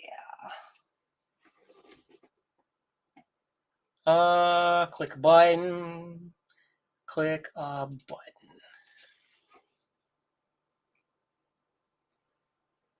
Yeah. I think that's I think that might be your problem. That capacitor's crunchy. It's got crunchy junk on the top of it. Ew. Ew. Yeah, that vented. I'm pretty sure that vented. And it might also be the source of the bad stuff on the bottom as well. If we look down closer to the board, yeah, Yep. You can see, if I can get the pokey tool in here, you can kind of see, get you a better focus, stand by. There you go. Look at the gunge on the board. Look at that. Yep. So that's a definite confirmed bad cap. And that might just be the cause of our smoke. Cool. So that's fine. So let's definitely document that capacitor. That is 10 UF at 50. Bench cam. Cool. Blink. 110 UF 50V.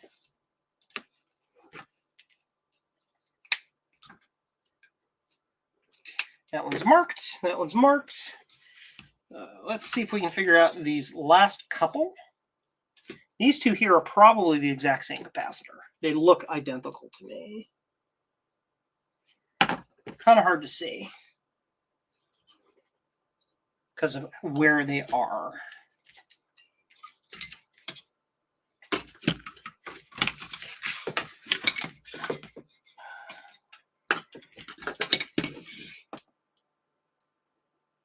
Heck, I may have to take them out to figure that out.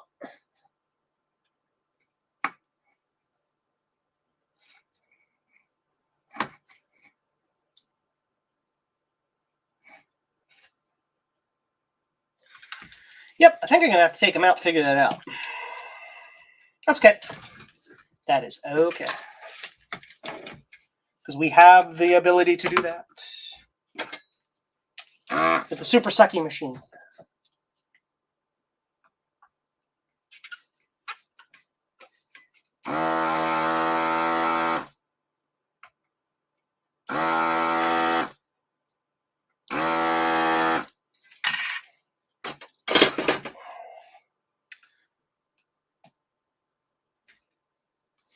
Doesn't quite want to give up its secrets, but we'll make it. You're not even in there. Just like come out. You can do it. You're like not even in there. Just come to Joe. Come to Butter. Ooh, cap juice. Cap juice. Cap juice. Everybody take a look at the cap juice. It's good for you.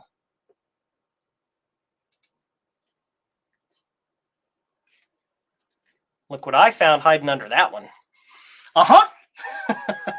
Yep. So this is a 470 UF at 10.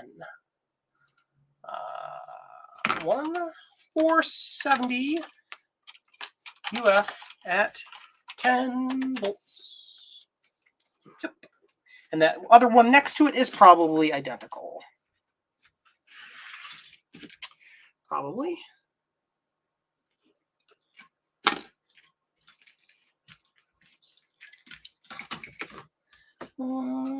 That's that one right there.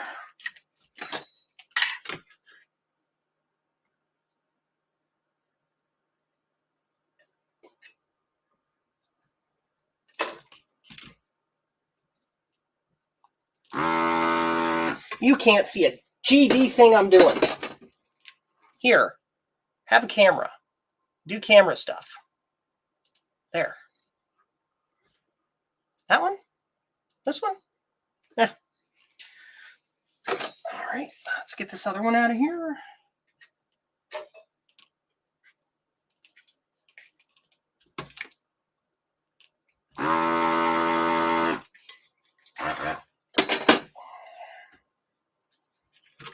The same one, probably. It looks identical.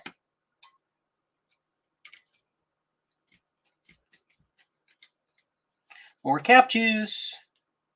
Nope, that's 16 at 220. Different. 116. 220 UF at 16 volts. Cool. So now I can put that back in there, so I know which one, where it went. So we're just going to kind of pop these back in place, so I know where they went. I don't really have to inventory where they go on it, because when I replace them, if I replace them one at a time, it's not a big deal. So that one goes back in there. And this one goes back in like this. It'll do it. You can do it. You can do it. You can do it. There we go. And we just kind of mash those out a little bit so they don't fall out. There we go. So we got that inventoried. So we just need those caps ordered. Sweet. So Mr. Goins, now you have an understanding of what's going on with your power supply. So we need all these bits and pieces and screws. So I'm going to grab those and put those in a baggie.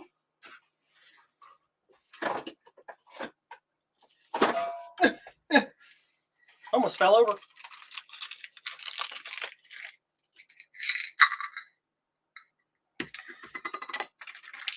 Screws go in a baggie, like that. That goes in there like this. And all these little bits and pieces can go to the side while we wait for the parts to arrive, because I know I don't have all these caps, but that's okay. Cool. Awesome. That's 2 projects like sort of done. One done, one figured out, so I know what my next step is. Cool.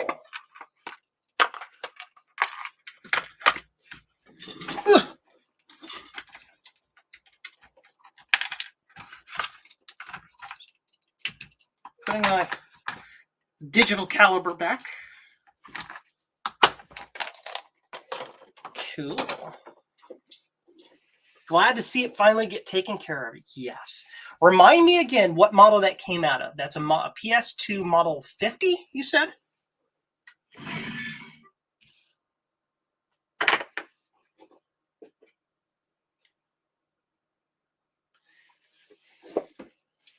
Because if it is, I'm going to check over here and see if my machine is the same model. Because if it is, welcome to Joe's Shaky Camerama. Because if it is, then Model 3286. Okay, so I'm going to see if mine over here is a Model 30. Stand by. Model 76.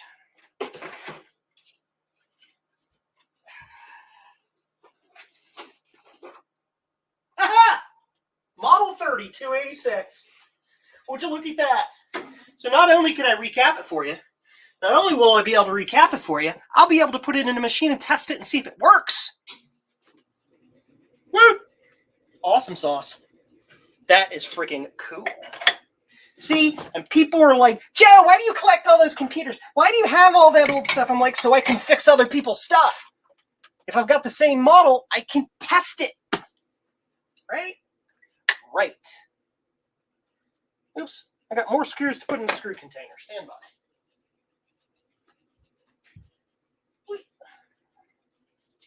More screws. Screws. Oh, I forgot to put the screws away. Cool.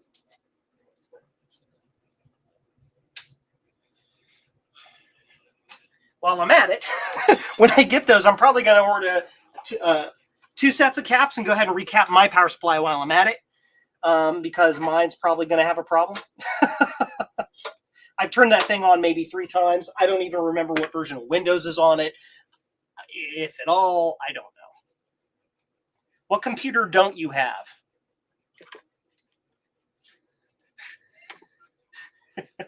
Joe is so high-strung sometimes, I think he is using crack. No, that's just me. I'm just naturally boisterous and exuberant. Delicious. I'm going to ask you, Mike, since you're here, again, do I have to put those filter caps back in, or is it just like any other thing with the REFAs? You just friggin' leave them out, and it works. Who puts Windows on a 286? I don't know. Like crazy people? I don't know. It probably has DOS on it. It might have Windows 3.1 or Windows 3. something like that on it. I don't know. There was a version of 3, I'm pretty sure, that would have run on a 286, but it was pretty crappy. Leave them out. That's what I thought. If anybody around here is listening to an AM radio, yeah. So change camera angles. Back to face cam. And bring the chat window back up so I can see it. I put Windows 95 on 3.6. I put Windows 98 second edition on a regular 386 with 4 megabytes of RAM, and it ran. And you're probably thinking, you can't do that. You need a 486 to run Windows 3 or to run Windows 98 second edition. To which I counter with, you put in the, when you go to run setup, you put in the /nomin command, and it works. It just runs.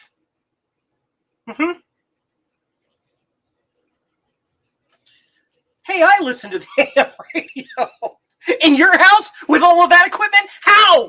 How do you pick it up? And lies on your next stream, on your next live stream, Mike. You better bring out an AM radio and prove to us you can actually pick it up inside the house with all your equipment running. So what else do I have to work on here? Is there anything here that I can work on with you folks? So let's see. That Color Classic is waiting for parts. Now, I'll give you a status update on the Color Classic. So last live stream, I was working on that color. I don't listen to it in the house. Haha, see. I was working on a Color Classic, and I was having all these problems with it. It was I was doing the spicy upgrade for a client of mine, and I had all these problems with it, and it ended up being bad video RAM. So I wasn't really overclocking the machine. It had a very, very slight overclock to it, whatever the lowest default the spicy clock accelerator overclocker doodle has on it. But it wasn't enough to actually be a RAM problem or to have it cause any problems with the video RAM. Also, the potential issues, we thought of blowing the tube because I was using it on a potentially unmodded chassis or whatever. That didn't have anything to do with it either. The issue with it was that the purple RAM chips, I have Silicon Insider purple RAM chips. The chips weren't manufactured very well. I don't want to, how can I put it? I don't want to be mean to whoever put them together, but I did have to reflow all 4 chips completely on that. Reflowed those chips, put them back in my stock Color Classic. I restored my Color Classic completely to stock, and it worked fine. It was fine. So then I put the customer stuff back together with their board, their analog board, and my video RAM chips, and worked perfectly fine. So somewhere during all that in and out of all the parts while I was messing around with stuff, I messed up, slightly disconnected a kind of bodgy solder line on one of the video RAM chips, but I fixed that. So now that that's fixed, I'm waiting on parts to actually finish the project for the customer. The analog board has a bad audio amp on it. That's it. As a matter of fact, I'll show you how I figured that out. Stand by.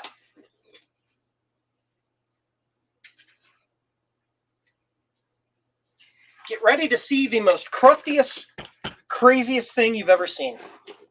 But it worked. So, bench cam?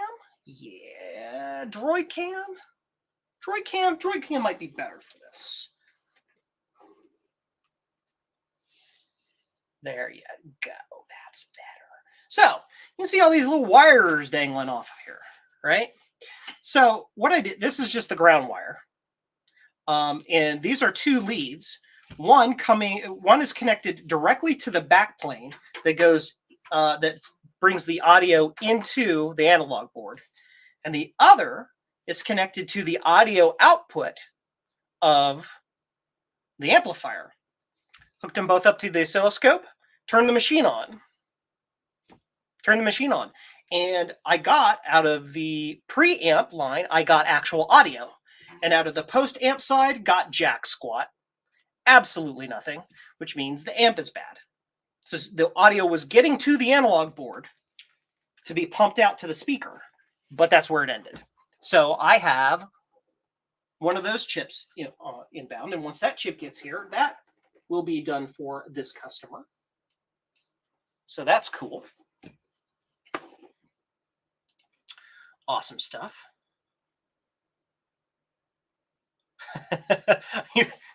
I will get my 1960s portable radio out and we listen to static. So now let's go back to here. I have a question for you all. I have the potential or the opportunity to fix a All-American 5 style tube radio from the 1920s, built in actual, like a wooden cabinet. Should I do that on stream at some point? Would that be fun? Maybe do a video about it? I don't know. That is way, way outside Joe's computer museum, but it's sort of tangentially related because of tubes. I don't know. All it really needs is probably to be recapped. A lot of those old radios, that's really all they need. They're not terribly complicated. The tuning string is broken on it as well. So to tune it, you got to put your hand in the back and actually like turn the tuning capacitor. I don't know if that needs to be fixed or not, or how that needs to be fixed, but putting your hands in the back of a live cabinet with like multiple hundreds of boosted up B+ voltage,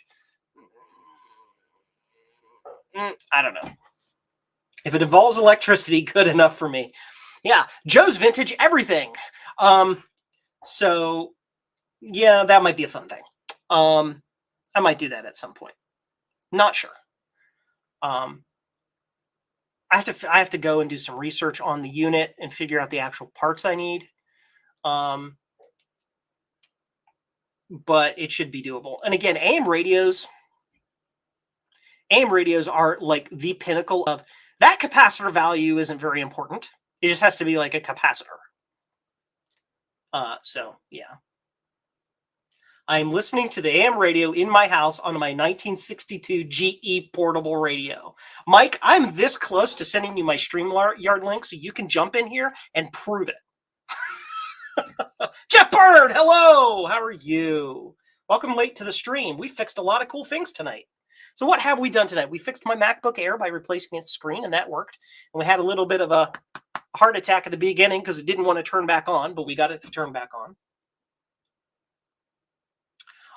And then we also, at least to some extent, semi-diagnosed a power supply from an IBM Model 3286, and I happened to find out that I just I have the same machine. So yeah, Mike, I already have. Yeah, I'm gonna not show that publicly, but I have that already. Mike sent me his phone number. Stand by.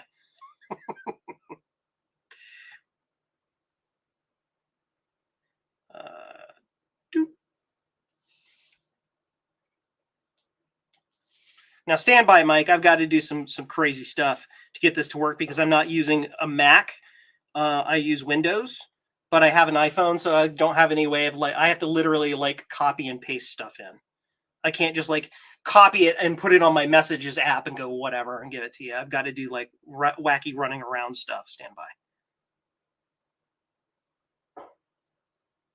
I may be changing that soon because now that I have my MacBook Air, I got my goof off computer back, which means then my MacBook Pro with the M1 Pro kick-ass processor in it could end up being my primary workstation here. And this Windows PC can take a big friggin' hike. We'll see. So let's see. Will that work?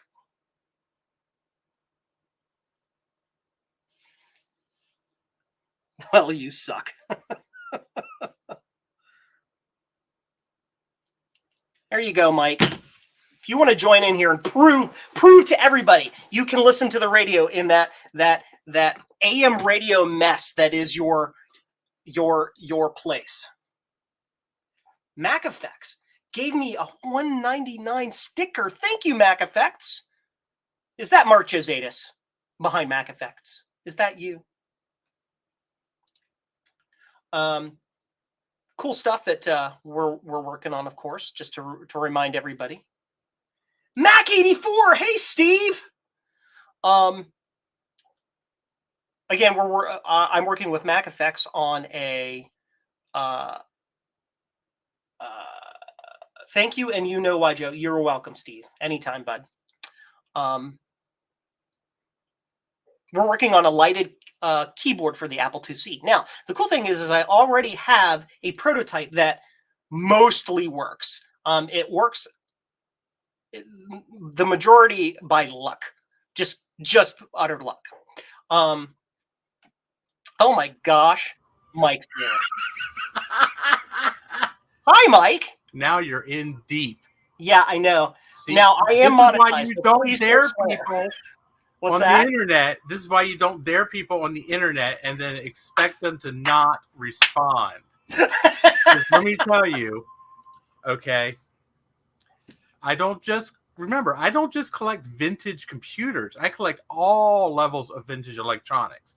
I have more vacuum tubes in my bathroom than you probably do in your cellar. Okay? Because I have a 1969 Lloyd's radio in my bathroom. It's an AM/FM unit that I actually listen to when I'm taking a shower. And let me tell you, it bangs. This is my little portable General Electric radio. Uh-huh.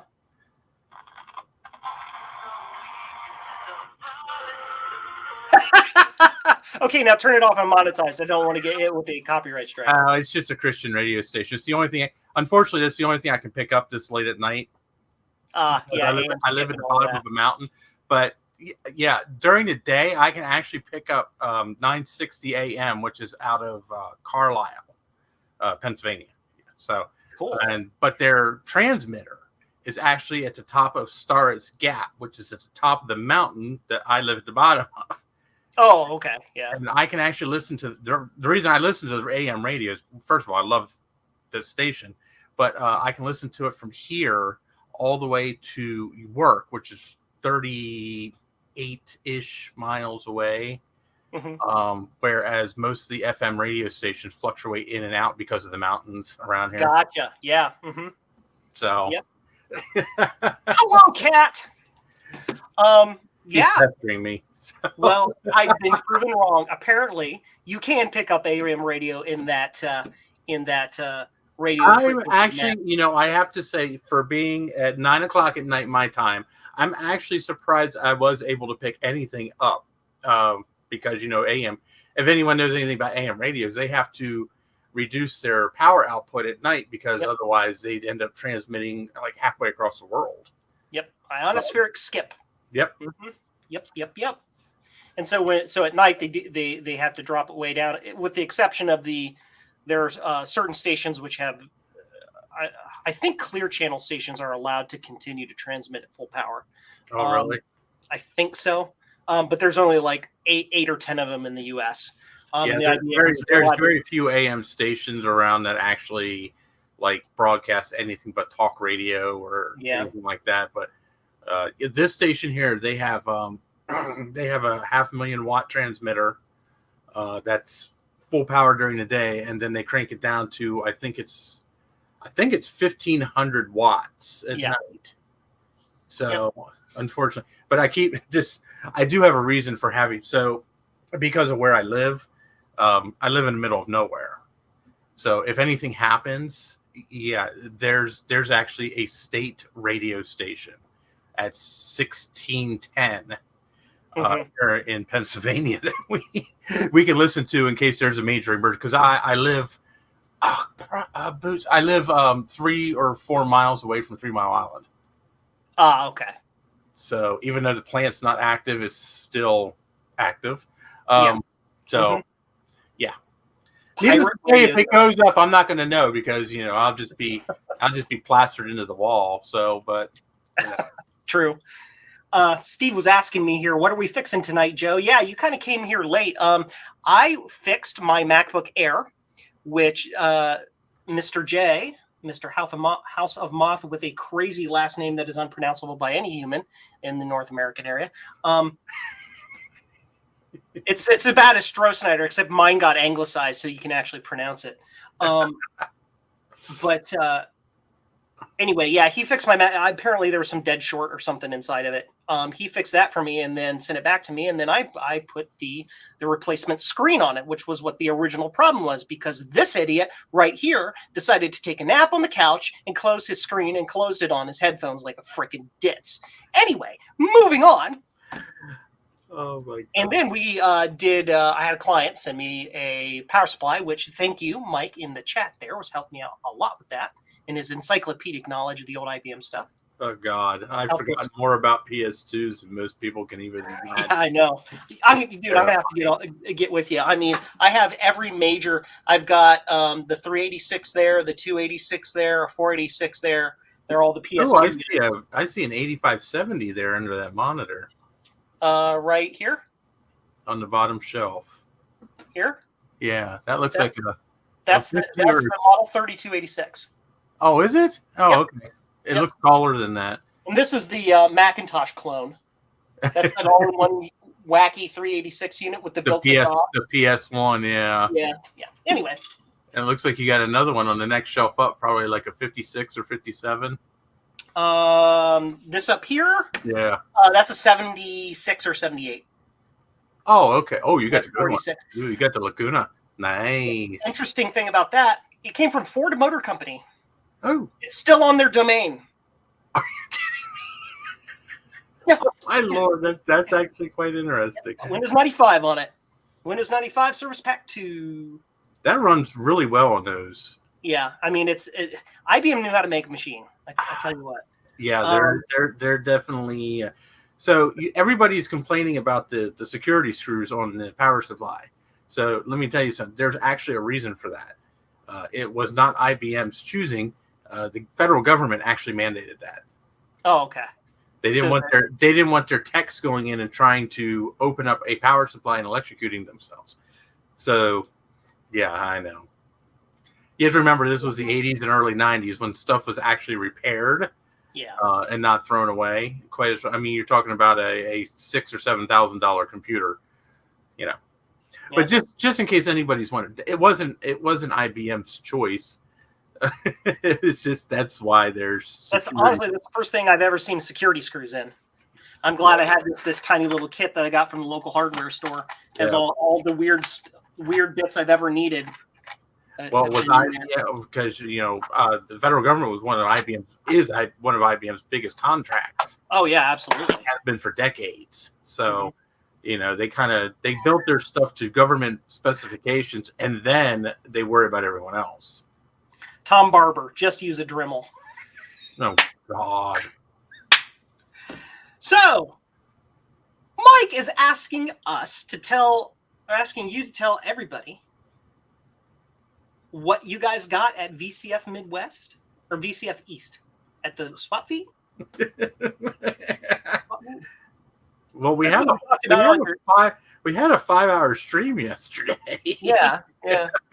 Which I can understand if nobody would want to watch. It was definitely. Hey, I watched the whole thing except for when I had to go to dinner. So it was definitely an interesting stream. So if you aren't subscribed to my channel, please go subscribe to my channel. But yes. I just posted like a 15-second short clip that I'm labeling them as Mac Shack mistakes, where I electrocuted myself on a PowerBook 500 series power supply. That was definitely interesting. 3 times? You did it 3 times? No, I only did it once this time. Once. It was the iMac G4 that I did it twice. Oh, okay. In rapid succession. See, I didn't learn the first time, so I did it again. But repetition is how we learn. But so speaking about IBM, so I picked up, it's at Steve's house, I picked up a PS2 Model 80 for next to nothing, and now I'm kicking myself in the back of my head for not grabbing 2. But Steve and I are going to turn it into the world's fastest Model 80 ever. That's going to be awesome. Because we bought it last year at VCF. We bought the Reply Turbo board, which can accept a Pentium overdrive processor. Yeah. And I know Steve has one in that disaster he calls a basement. I've never seen that in person. I'm waiting for my chance to go witness this basement, because I don't think the camera does it any justice. No, trust me. I can tell you guys for a fact that if you have not been there, you have no idea. You see this much of his basement. His basement is somewhere around 2,000 square foot, because his basement's the entire size of his house. It's not just a small portion; it's the entire house. So it's huge. So we just you want to know it's like the thing at the end of Raiders of the Lost Ark. It just goes on. Yes. And on. So you want to know how big his basement is? His basement is about as big as this damn laptop. That's really big, Mike. And here, I just have to do this. So since we're on the topic of IBM things, so this is my IBM ThinkPad X60. This is a Core 2 Duo machine. This thing's tricked out as much as I can do. Mm-hmm. And unfortunately, I'm retiring this for this. Okay. And this machine has the extended battery on it too. Okay. Like. Yeah, I can fit two of these on here. What size screen is that? That's bigger than 17, isn't it? It's an 18.4 inch. Size matters. Yes. As a matter of fact. Don't you have a hat? Where is my camera at? Right there. SideQuest said it, so it must be true. But I did. So I picked up a PowerBook 500, a 540C actually, which was actually well kitted out with a 36 full megs of RAM, which is the max, and it has a SCSI to IDE adapter in it. Oh, that's right. That's the one you took apart last night, wasn't it? Yeah, and I only broke one piece. I was so proud of myself. And shocked yourself in the power supply. And electrocuted myself at least once. Yeah, I need to get a replacement power supply for it, unfortunately. But what else? I got Apple Works. I got some PCMCIA cards. I got a soldering station, which I also put to work last night. I mean, it's nothing compared to what your hackos are, but it only costs $25, and I don't do board level work, so. Hey, if it works, man. Right? Yeah, works good enough for me. I'm happy. But now Steve, on the other hand, oh my God, he took like 3 things to the swap meet. He gave 2 of them away and sold 2. What did he take? He took 2 crap iMacs, 2 FireWire RAIDs, and a laser printer. So he gave the color laser printer away. He gave the 2 iMac shells away. And then I think he sold the RAIDs for like $10. And he came home with a minivan full of stuff. I have no idea half the stuff he got. I know he got a personal laser writer, a 6100 60 AV, I think it is. Ooh. He got a 2SI. As a matter of fact, he bought the 2SI from the same guy I bought the PowerBook 500 from. God, he got so much. So he got books up the lot. He came home with more than he left with. Yeah, well, that's how it always works. So here's a funny story. So I don't know how much you guys know. Mike, I have as much time as you want. Can you, since you have a live chat thingadoodle with Steve, can you send Steve the StreamYard link so he can jump on if he wants to? Yeah, I don't know if he's going to want to or not. Okay. If you want to, Steve, you can. You don't have to. I know today was Steve's not a great day for you. He might want to join just to kind of take his mind off of various things, but so So what happened? So last year, the event was outside, and it was absolutely gorgeous day. So Steve's like, "Hey, I'll take," because I had to park in the middle of nowhere, like a half a mile away. So Steve came, he picked me up because I have emphysema, so I can't walk long distances. So he came out in the van, grabbed me, and he took me inside, and we picked up a whole bunch of stuff. So he was going to drive me back to my car with stuff, my bigger stuff that I got. Well, here he couldn't even fit me in the car. That's how much crap he got. I mean, the guy drove. He jewed a guy down to like $50 for a pair of, I think, sawtooths with the 21-inch CRTs.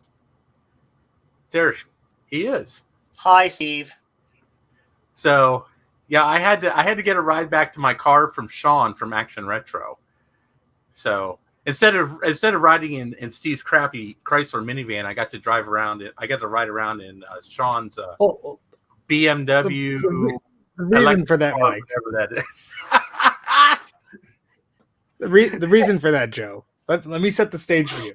I wanted this was 2019. This was the 2021 show Mike is referring to, the swap meet from 2021. And I first off, thank you for having me on, Joe. You are awesome. Your stream is awesome. Subscribe to Joe because Joe needs subscribers. Anyway, Mike did have a spot until, as the show was closing, there was a man with two 17-inch, the clear Apple Cinema displays with the ADC connector on it. So like the last external CRTs Apple made. I had one, but it was really scuffed up from an e-waste place and it was in questionable working condition. So this guy had two with two Power Mac systems. And he originally wanted somewhere upwards of $200 for the whole bundle. So he's getting ready to pack up, and I started talking to him and said, "Oh, gee, wouldn't it be nice if you didn't have to take those home?" And then he's like, "Okay, what's your angle?" And so we worked out a deal, and but the deal was that I had to take the two Power Macs also. So the 17-inch monitors are pretty bulky to begin with, and then it's like, okay, where do I squeeze in the two CRT, the two Power Macs? But also at that show, another guy said, if I don't sell these stacks of floppy disks in these little file folder things, you could have them. And so that was added to the pile. And then somebody was giving away 5 1/4-inch floppy disk holders. And so I said, well, I'll give you a few bucks for one, because I didn't want to be a jerk. He was nice and giving away. He said, how about you give me $10 and the whole bin is yours? Okay.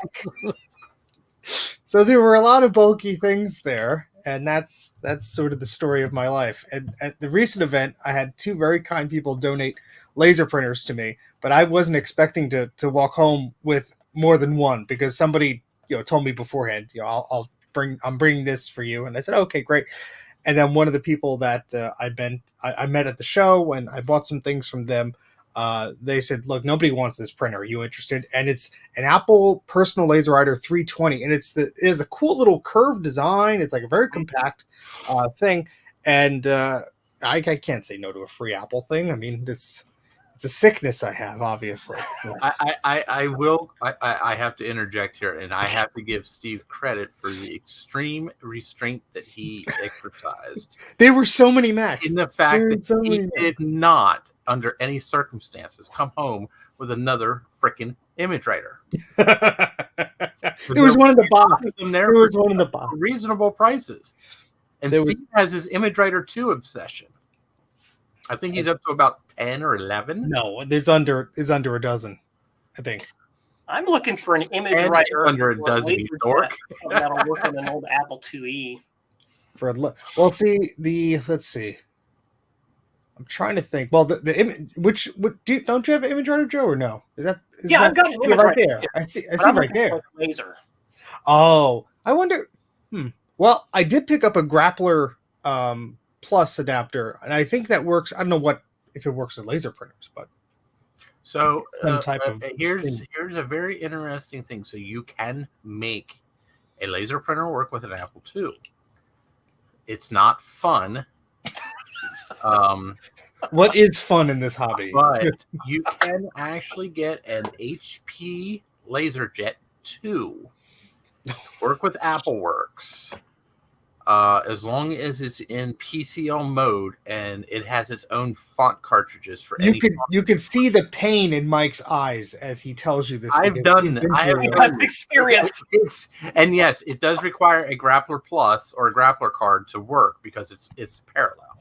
You can't do it over for some reason. You can't do it with a Super Serial card. You have to do it with a parallel card, and I don't know why, because the Super Serial card is more than capable of using a serial printer, which HP LaserJets up until I think the 5 usually had both. So after the 5 was more of a home version, but most of the bigger ones. But I've actually done it with it too. But the fonts get a little skewed. I'd imagine. At least between AppleWorks and the printer. The printer interprets some of the fonts oddly. So you have to learn what, like when you're working on AppleWorks and you tell it what, which font you want to use, you have to kind of like make a sheet like, this is the fonts in AppleWorks, and then print that out, and then you'll see what they look like on the HP. Yeah, so many documentation pieces I get are like manuals, and stuffed in them is like test printouts of fonts, just so people knew what they actually looked like, because it wasn't exactly what you saw is what you got. So no, not when you have an 80-column text screen. I acquired I think it's a LaserJet 4. It's buried back there somewhere. I think a LaserJet 4 that has a PostScript add-on that you can add to it. Oh, wow. Yeah, that's actually really useful. That's great on the Macs. Yeah. I still use a LaserJet 5 in my basement. The tray, the internal tray is broken. It doesn't feed for whatever reason. It says it's a jam. But like the external auxiliary tray works fine. And it has Ethernet, it has parallel, it has Apple Serial, and then there's actually a jack for an infrared adapter, which I do have, but when I plugged in, it didn't want to work. But I was like, I could print from my Newton, but yeah, that's. You need to print from that camera with infrared that doesn't have infrared. Don't make me go down that rabbit hole again. So many hours wasted. Oh my gosh, you and infrared. There was crazy people work with infrared. Joe probably saw on our stream, there was that iMac with the SCSI mezzanine card at VCF Swap Meet in New Jersey. That was neat. I looked at that, but unfortunately it was way out of my price range. Yeah, I mean, I have the card, so I'm waiting to do a video on that, and now I have some more free time. I can do that, but that's a good question, Joe. I'm going to throw that question to you guys because I have no frigging idea. Well, there is no such thing as an ATP printer. Wide and thin, so I don't know. Yeah, I think he's referring to a serial printer. I would assume, Eric. It's okay. We get them confused all the time, but yeah, they all look. Everything on the Mac is round, so I would say an Epson 740.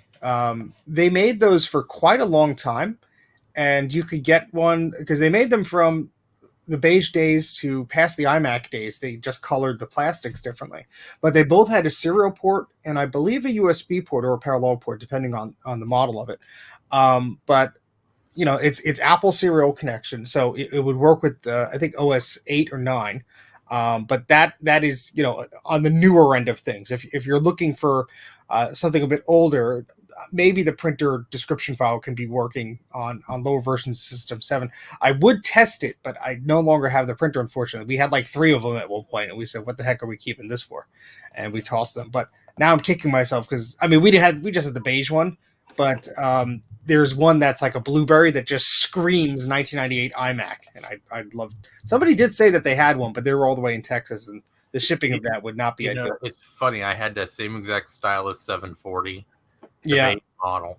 Oh, there's a beautiful one on eBay, but that is not. I'll tell you one. Amazingly, one good printer that is actually still very usable today, and people don't realize is actually the StyleWriter. Yep. You can actually still buy cartridges directly from Brother for the StyleWriter 1 and 2. Not the color one. I don't know about the color StyleWriter, but the first 2 StyleWriters, they're slow. But you can still buy brand new ink cartridges for them, and they don't dry up nearly as fast as like HP's and all that do.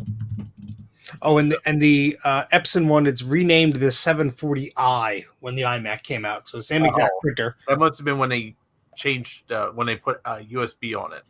Yeah, I think the previous one did have USB. They just made the colors fancy. Yeah. Oh. Because I remember the beige one on, and we had it plugged into our PC, which had like 2 USB ports, and one of the USB ports was always filled up by the printer. Because whenever we tried to plug in the parallel, the PC like froze 5 minutes after because some conflict with Windows 98 Second Edition that was not happy with the eMachine's 333K tower. So I'm sorry, 333K tower. So. What in Windows 98 Second Edition didn't have a conflict? I just remember Windows. I just remember installing an Ethernet card in that PC, running the cable all the way up in the attic in my parents' house and to the switch, which was on the second floor of the house, and then plugging the card in and Windows going, "We detected the thing." And I'm like, "Yes, here we go." And please insert the Windows 98 driver CD. Oh, okay, I have to find the thing.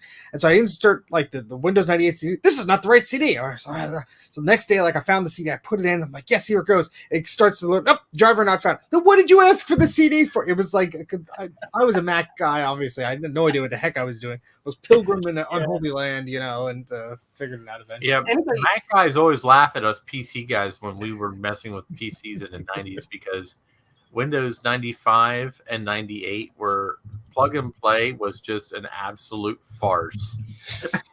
It worked We when detected it, but plug and pray. You can plug it in and it might play, but it's probably not going to play nicely.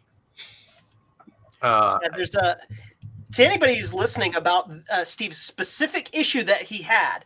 The trick to that back in the day is during the installation process was to copy the entire contents of the CD to the hard drive, then install it from the hard drive. Oh, then now you tell me that the installation media it would know where the installation media was, and it would never ask for the disk again. It would just work. I built computers professionally for like 4 or 5 years at the beginning of my career, and that's what we did. We made sure that was on the drives, especially too, because the customer would take their computer home and the first thing they would do is throw the box away with all their crap in it. So I just want to follow up to Eric's comment about the printer because I was looking up the manual for the Epson Stylus Color 740. As long as it has the physical serial port, I don't know if they removed it for the later machines. They probably didn't because they just why manufacture something slightly different to save it a buck. But it actually says that it's compatible with System 7.1 or later. 7.6 is recommended, or you could use whatever software that was on the CD to update it. But it lists like a bunch of 68K machines, and it says if you're running OS 8.1, you have to install this update and all this stuff. But apparently, it works with some System 7 machines. So now we really need to find one.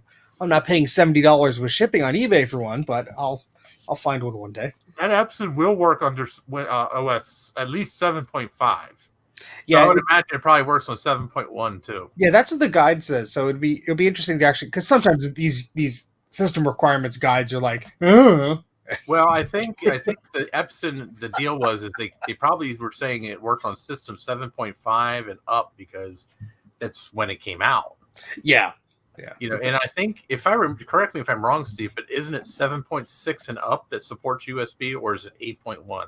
I think 8.1 shipped with the iMac, if memory serves. Okay, so it'd probably be 8.1 then. Yeah, I mean, there is aftermarket support for individuals that I believe did add some USB support to 8. I don't know. I know there's somebody currently who is hacking away on Twitter trying to get USB peripherals to work in System 7, and they are a madman, and I think they are fantastic. But until that happens, I'll one up you on that one, Steve. There's actually a guy who has gotten USB to work under DOS. Why you would want something like that, I have no idea, but apparently it's a thing. So that's a good question. It was actually quite simple to do. Yeah. So we were talking about Windows 95 and 98 plug and play. So I don't know if you've ever experienced this, Joe, but you have never experienced the 7th level of hell until you've tried to install Windows 95 on an IBM PS2 with microchannel. We're just giving Joe bad ideas to harm himself. I got one. Absolute frustration. because Which you know one is microchannel is not plug and play. my 486. No, 40 mine was a Pentium 60. Okay. I had a 9595A server, a PS2 model 95 server, with a Pentium 60 complex in it, and you could get them up to, I think Pentium 90 was as fast as they ever went. Windows 95 was the only official release that supported microchannel out of the box. Louis Oland, I believe was him, hacked together a version of Windows 98 that would work with microchannel, and it works 60 to 70% of the time. It's more than half the time, so you can say, well, works that's out of the actually, box. I hate to say it, but that's about all you can get Windows 95 to work on. Yeah. If you were trying to use a oddball like microchannel card or something, good luck. Yeah. The IBM stock stuff worked fine, like the SCSI cards, like the modems, stuff like that. Those all work great. But when you start getting into some strange stuff like the image adapter A, not working. Yeah. To answer, sorry, Joe. No, go ahead. Oh no, just to answer Rudy's question about why Apple didn't use parallel ports. Mark answered it perfectly, because Apple. But Apple's argument, apparently, according to lowendmac.com, was that the real throughput of a serial port could actually send data faster than it could be printed. So maybe that's why they didn't bother. That is exactly true, actually. So continue, Joe. Sorry. No, you're fine. Yeah, the ADB port at max could send like about a megabit. Yeah. Not the ADP, the serial port, and when it was in 485 mode, it could chunk out Chungus data. So yeah. No, I was going to say, yeah, my 486 IBM this one right back here. Yeah, I have a video on that. If you go way back, it's actually one of my most popular videos because I think people are watch it to hopefully see how to do it, but I don't show how to do it. Let's install OS2. Oh, and install 4.0 Warp on that. Nice choice. And it works That's a great operating system for that machine. And of course, it's OS2 Warp, so it's reliable as all get out. Oh, I yeah. mean, the New York subway system runs on OS2, and it has been running on OS2 for 35 years. And they have machines they haven't rebooted in like decades that are just sitting there chugging along. San Francisco crypto hack, and New York was completely and utterly unhackable because nobody knows what the OS2 is. Yeah, I was going to say, I think the New York City subway system is still running on OS2. Their ticketing system still runs on OS2. Yep. And it just works. Why not? Yeah. I mean, if it works. IBM still, if you're a big client like that, they still support it. IBM doesn't, but there's an aftermarket company that has taken over. Oh, okay. So and they still sell OS2. I can't remember what it's called off the top of my head, but there is actually still a version of more or less OS2 still in production today. So, I mean, it's just look at what I deal with at work. I mean, the software that I use at work was written in COBOL in the 80s.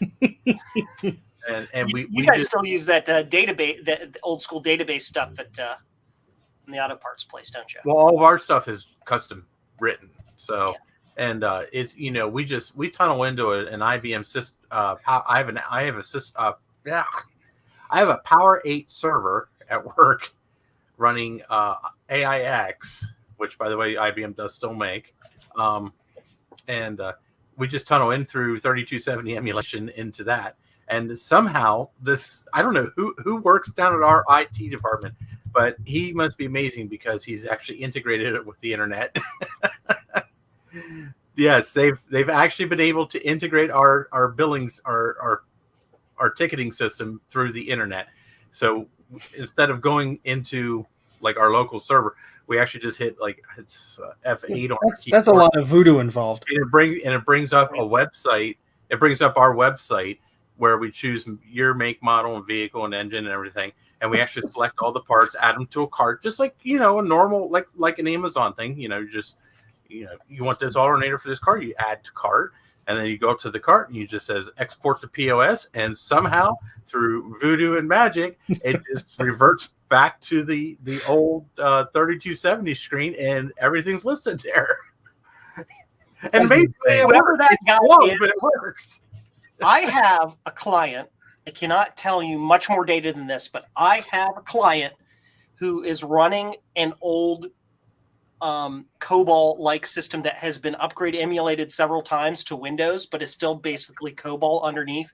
I would love to know this dude and whether he wants to freelance for this third-party company to fix my client's crap because it's always broken. Well, so the funny thing is you're talking about that. So I do work for NCR on the side. I'm the after hours technician for a large chunk of South Central Pennsylvania. And I actually have a retail client that is actually still running their NCR systems from the 90s, running off of, in some stores, they are still running off of IBM RS6000s. Yes. In some of the real old stores where the machines have not died yet, they're still running some of these off of RS6000. So I have some RS6000s, some AS400s, and there's like 6 or 7 locations near me that are running Power Series servers. I have to look this up. Stand by. RS6000. Yeah. That's one of the, it looks. Is that as big as the tower or bigger that we have, Mike? Gotcha. Well, they made them in various configurations. So most of the ones that I deal with are the rack mount actually. They're not the real old versions. They're known as the e-servers.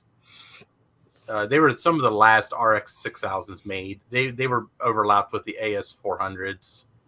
Okay. Stuff. And then they eventually they're actually the RS6000, the AS400, and the current IBM Power Series servers are actually, believe it or not, all in the same family class. So because they all run Power PC processors or Power processors. So that's where Apple got the Power PC from. You know, it's an IBM server processor is what it is. Yeah, the code, it was a co-development between Apple, IBM. Yeah, I mean they changed it around to work on a Mac and to use less power, but the Power PC 601 in the original Mac lines and the Power PC 601 in the original RS6000s are almost identical. Wow. Yeah, this client I'm speaking about, when we took them over as our client, literally the beginning of my career in 1999, when I was fresh, young, 19 years old. When you were young and handsome. Yes. The software they're using now at the data format, the underlying database, is compatible with the original system they ran it on. They were running it on an AIX machine that the first time that I saw this machine was also the last time I saw this machine, because they replaced it with some AS Power Series, big black cube, basically. But before that, it was the machine looked like a 5150. Mm-hmm. Yeah, that's an RS6000. Okay, so I guess it was an RS6000. Yeah, if it ran AIX, it was an RS6000 because the AS400 had its own operating system. Okay. Those ran OS400. So, but yeah. And IBM's the new Power Series servers still run. They can run either the IBM I operating system or AIX, and they still make it because it's such a solid Unix operating system. I mean, yeah, it must have been an RS6000 or something, because what they got in was a big.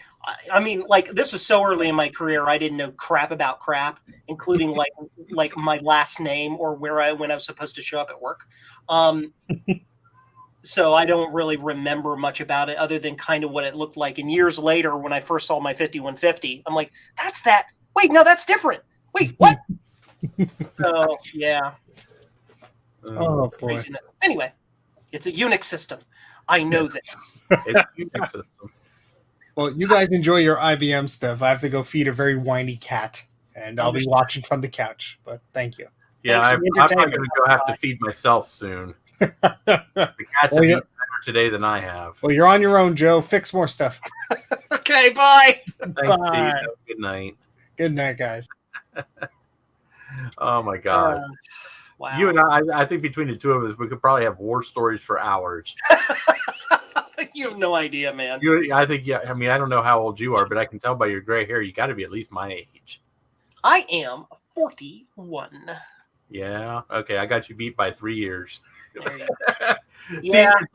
see, the difference is instead of my hair going gray, I just lost it all. Hey, Now my you know facial hair is gray, but it's happening here too. yeah. Well, Yes. this happened to me in my 20s. So, Yeah, I and get the it. sad thing is, I have never in my life worked in IT as a career, ever. But So you've always just kind of been like, it's tangential. yeah, it's one of those. Oh, I'm here. I might as well fix this. You know. Yeah, I've been in IT basically since day one, effectively. Right out of high school. In high school, I was playing around with stuff, and I was working at a KFC.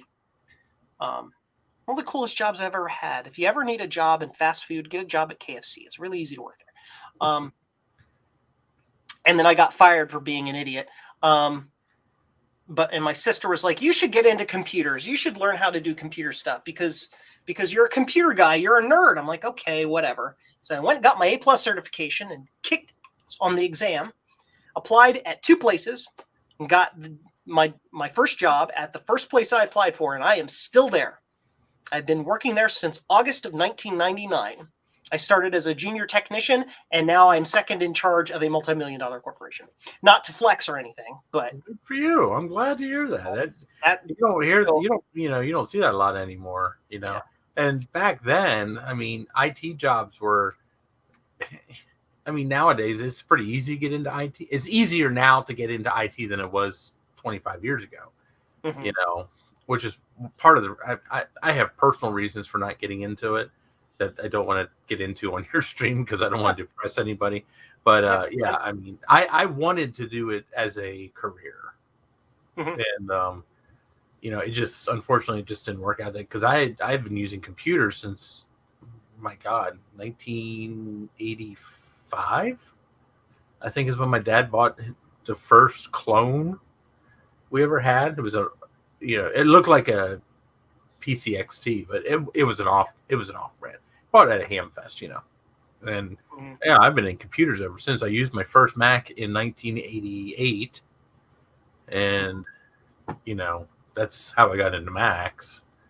So, and yeah, I mean, I've been messing around with this stuff for decades. So, I got I get into PS2s when I was in high school because we still had, oh my God, we had 3 computer labs in my high school. And one of them was basically all the old recycled computers that they could muster up throughout the district. And 90% of them were PS2s, mostly Model 77s. Mhm. And that's where I got into PS2s and learned about microchannel and stuff like that. And then just kind of went to hell from there. It's just, that's a rabbit hole that I don't, I tell people, I say, you want to go down and go ahead, but it's definitely a very large learning curve. Mhm. Yep. So, Yep. And I've been in IT basically my entire life too. For me, it started with Star Trek. Star Trek was on reruns in the 80s on the me local too. Fox Yeah, station. I'm going to say, yeah. And I then don't I'm like, never watched much TV when I was young, but Star Trek was like the one show Yep. that I would sit down every night for an hour and watch religiously. It didn't matter if it was a rerun or not. To this day, I still think I can name, if I hear like 3 lines of the show, I can tell you exactly which episode it is and what happens at the end. you're a freak, Spock. The original series, Circus. Next Generation, Deep Space Nine, Voyage, all of them. Yeah. Up until this new crap they got out, I don't bother. I do like the animated one. That's funny as hell. Oh, Lower Decks? Yeah, Lower Decks is great. That's absolutely freaking hilarious. I that's the one I do watch religiously. I love that. But yeah, the rest of them, I I don't know. I just Can't get into them. Yeah. I know they're doing a different formula, Hello, computer. trying to appeal to the audience and whatnot. It's just, I don't know. It's just I not. get it. But what? Meow. Nobody cares, Midna. But yeah, I was always attracted to Montgomery Scott. I love Scotty and the fact he could fix anything. And then I started to get into computers. Got our first computer, which was a TRS-80 Model 1. We had it for 4 years before I was even able to like look at it, let alone touch it. And then after that, then I got my Apple IIs. Well, this is one of my original Apple IIs that I got in 1994. Still there, going strong. And then after that, I just got deeper and deeper into it. And then the vast majority of my collection back here was actually collected at work, because what people would do is they would bring in their old computers. This is before recycling computers was a thing. They're like, I don't know what to do with this old thing. Do you know what to do with it? I'm like, yeah, we'll recycle it for you. Recycle in air quotes. And it got recycled right there. Yeah. iMac was that. The Mac Plus up there, all of it. And that's how I got all that stuff. And I just... Now, I have... more of it. I just have to ask you a silly question. So I know you've said this before, and I'm going to say that my brain is not exactly 100% anymore. That machine is sitting on a stand behind. Yes, that. So I know you've told me about it, and I know it's quite rare, but yes. Explain to me what that is again. This is a NEC. Let me double check. Yes, an NEC PC 8001A. Oh, okay.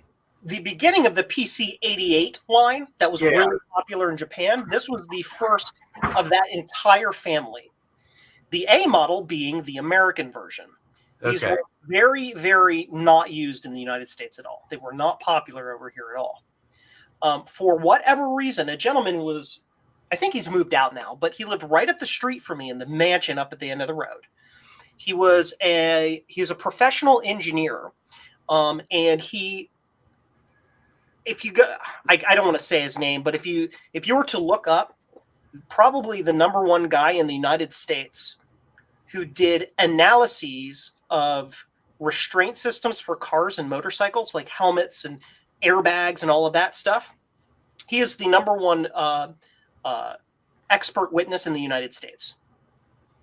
And he started his business on that. Nice. How he was never able to really give me an answer as how he came across this machine, because he's getting pretty old and he just doesn't remember stuff. But he just happened to live up the street from me here, and he was winding down his business, and I helped him move his business from his shop here in town into his house. And we were going over stuff in his old business, and this was just in the corner. And he's like, "Do you want it?" I'm like, "Sure." I don't know. So I grabbed the whole thing. And then when I started, I didn't even know what it was. I'm like, old computer. Yeah, I'll take it. I'll do something with it. And then I go to research, and the thing is rare. It's like a steak that still moves at you. Yeah. Monitor, machine, IO unit, floppy drive, printer, whole thing. Plus you can almost see right here, it is on a branded cart that matches. Wow. It is 100% complete with the exception of software. That's Boots up, runs, works perfectly fine.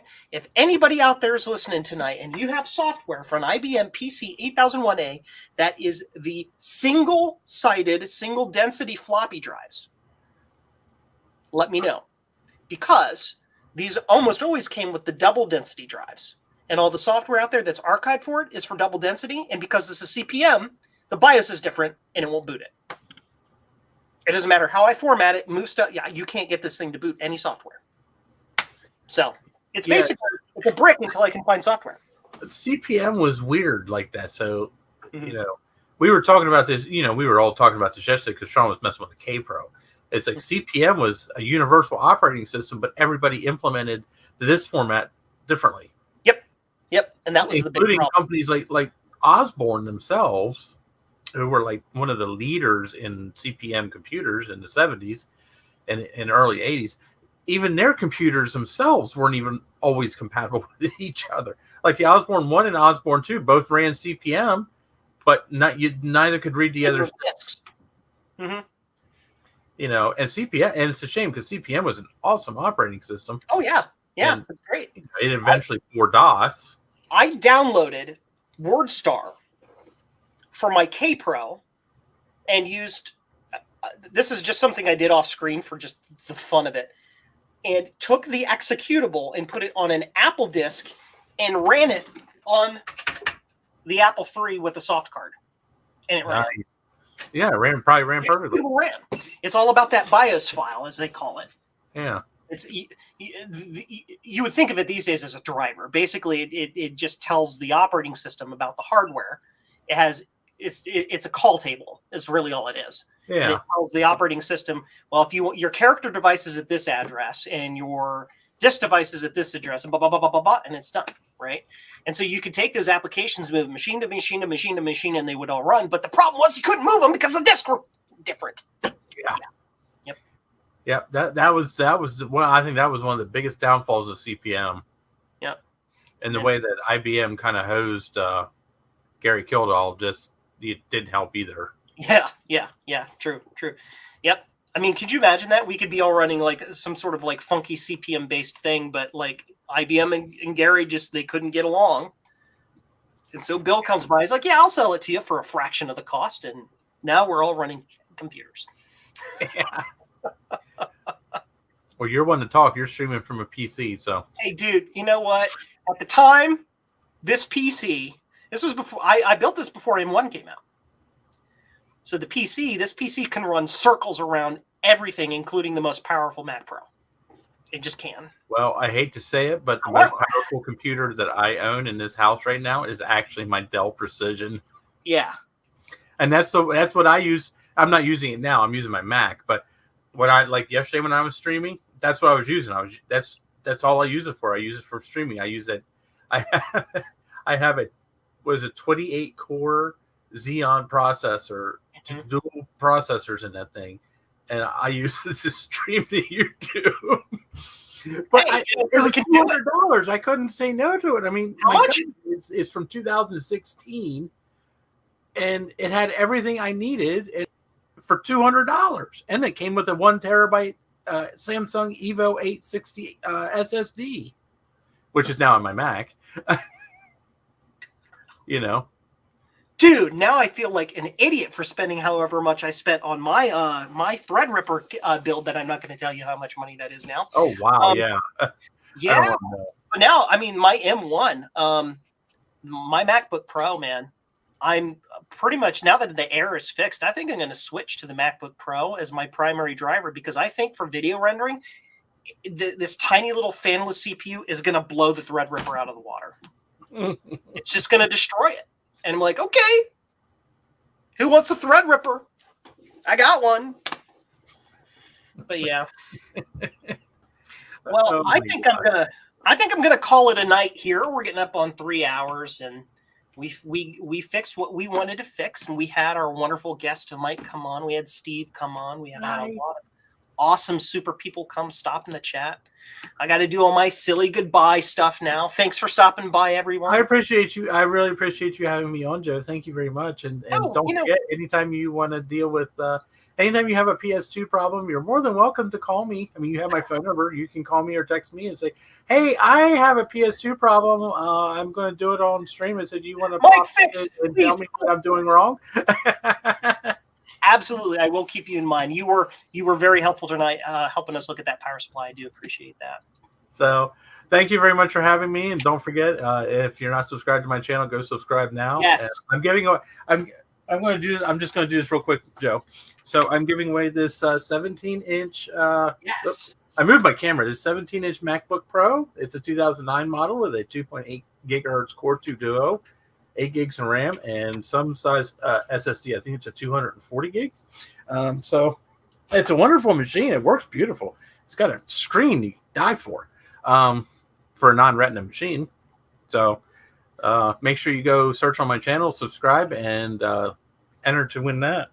So I dropped the link in the thing and on the screen for everybody. Thank you.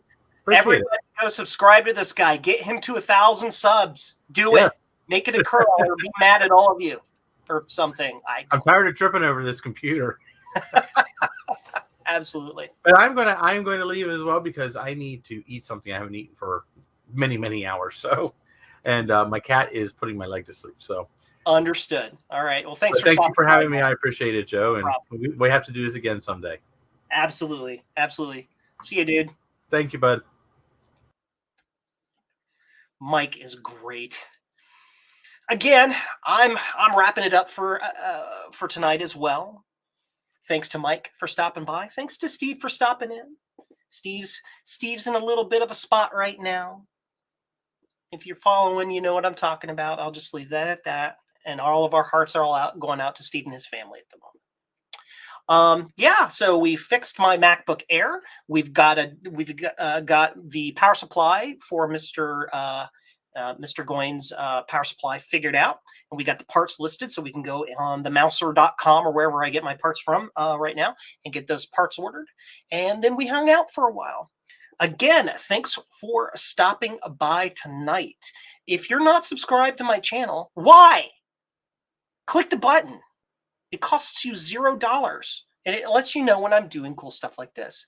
If you loved this video, hit the like button, because that helps YouTube tell people that my content is cool, and then they start showing me to more people, so I can start sharing more of my crazy 20 years of stuff doing IT stuff with everybody out there. So thank you all for stopping by, and we will see you all later. Night-night.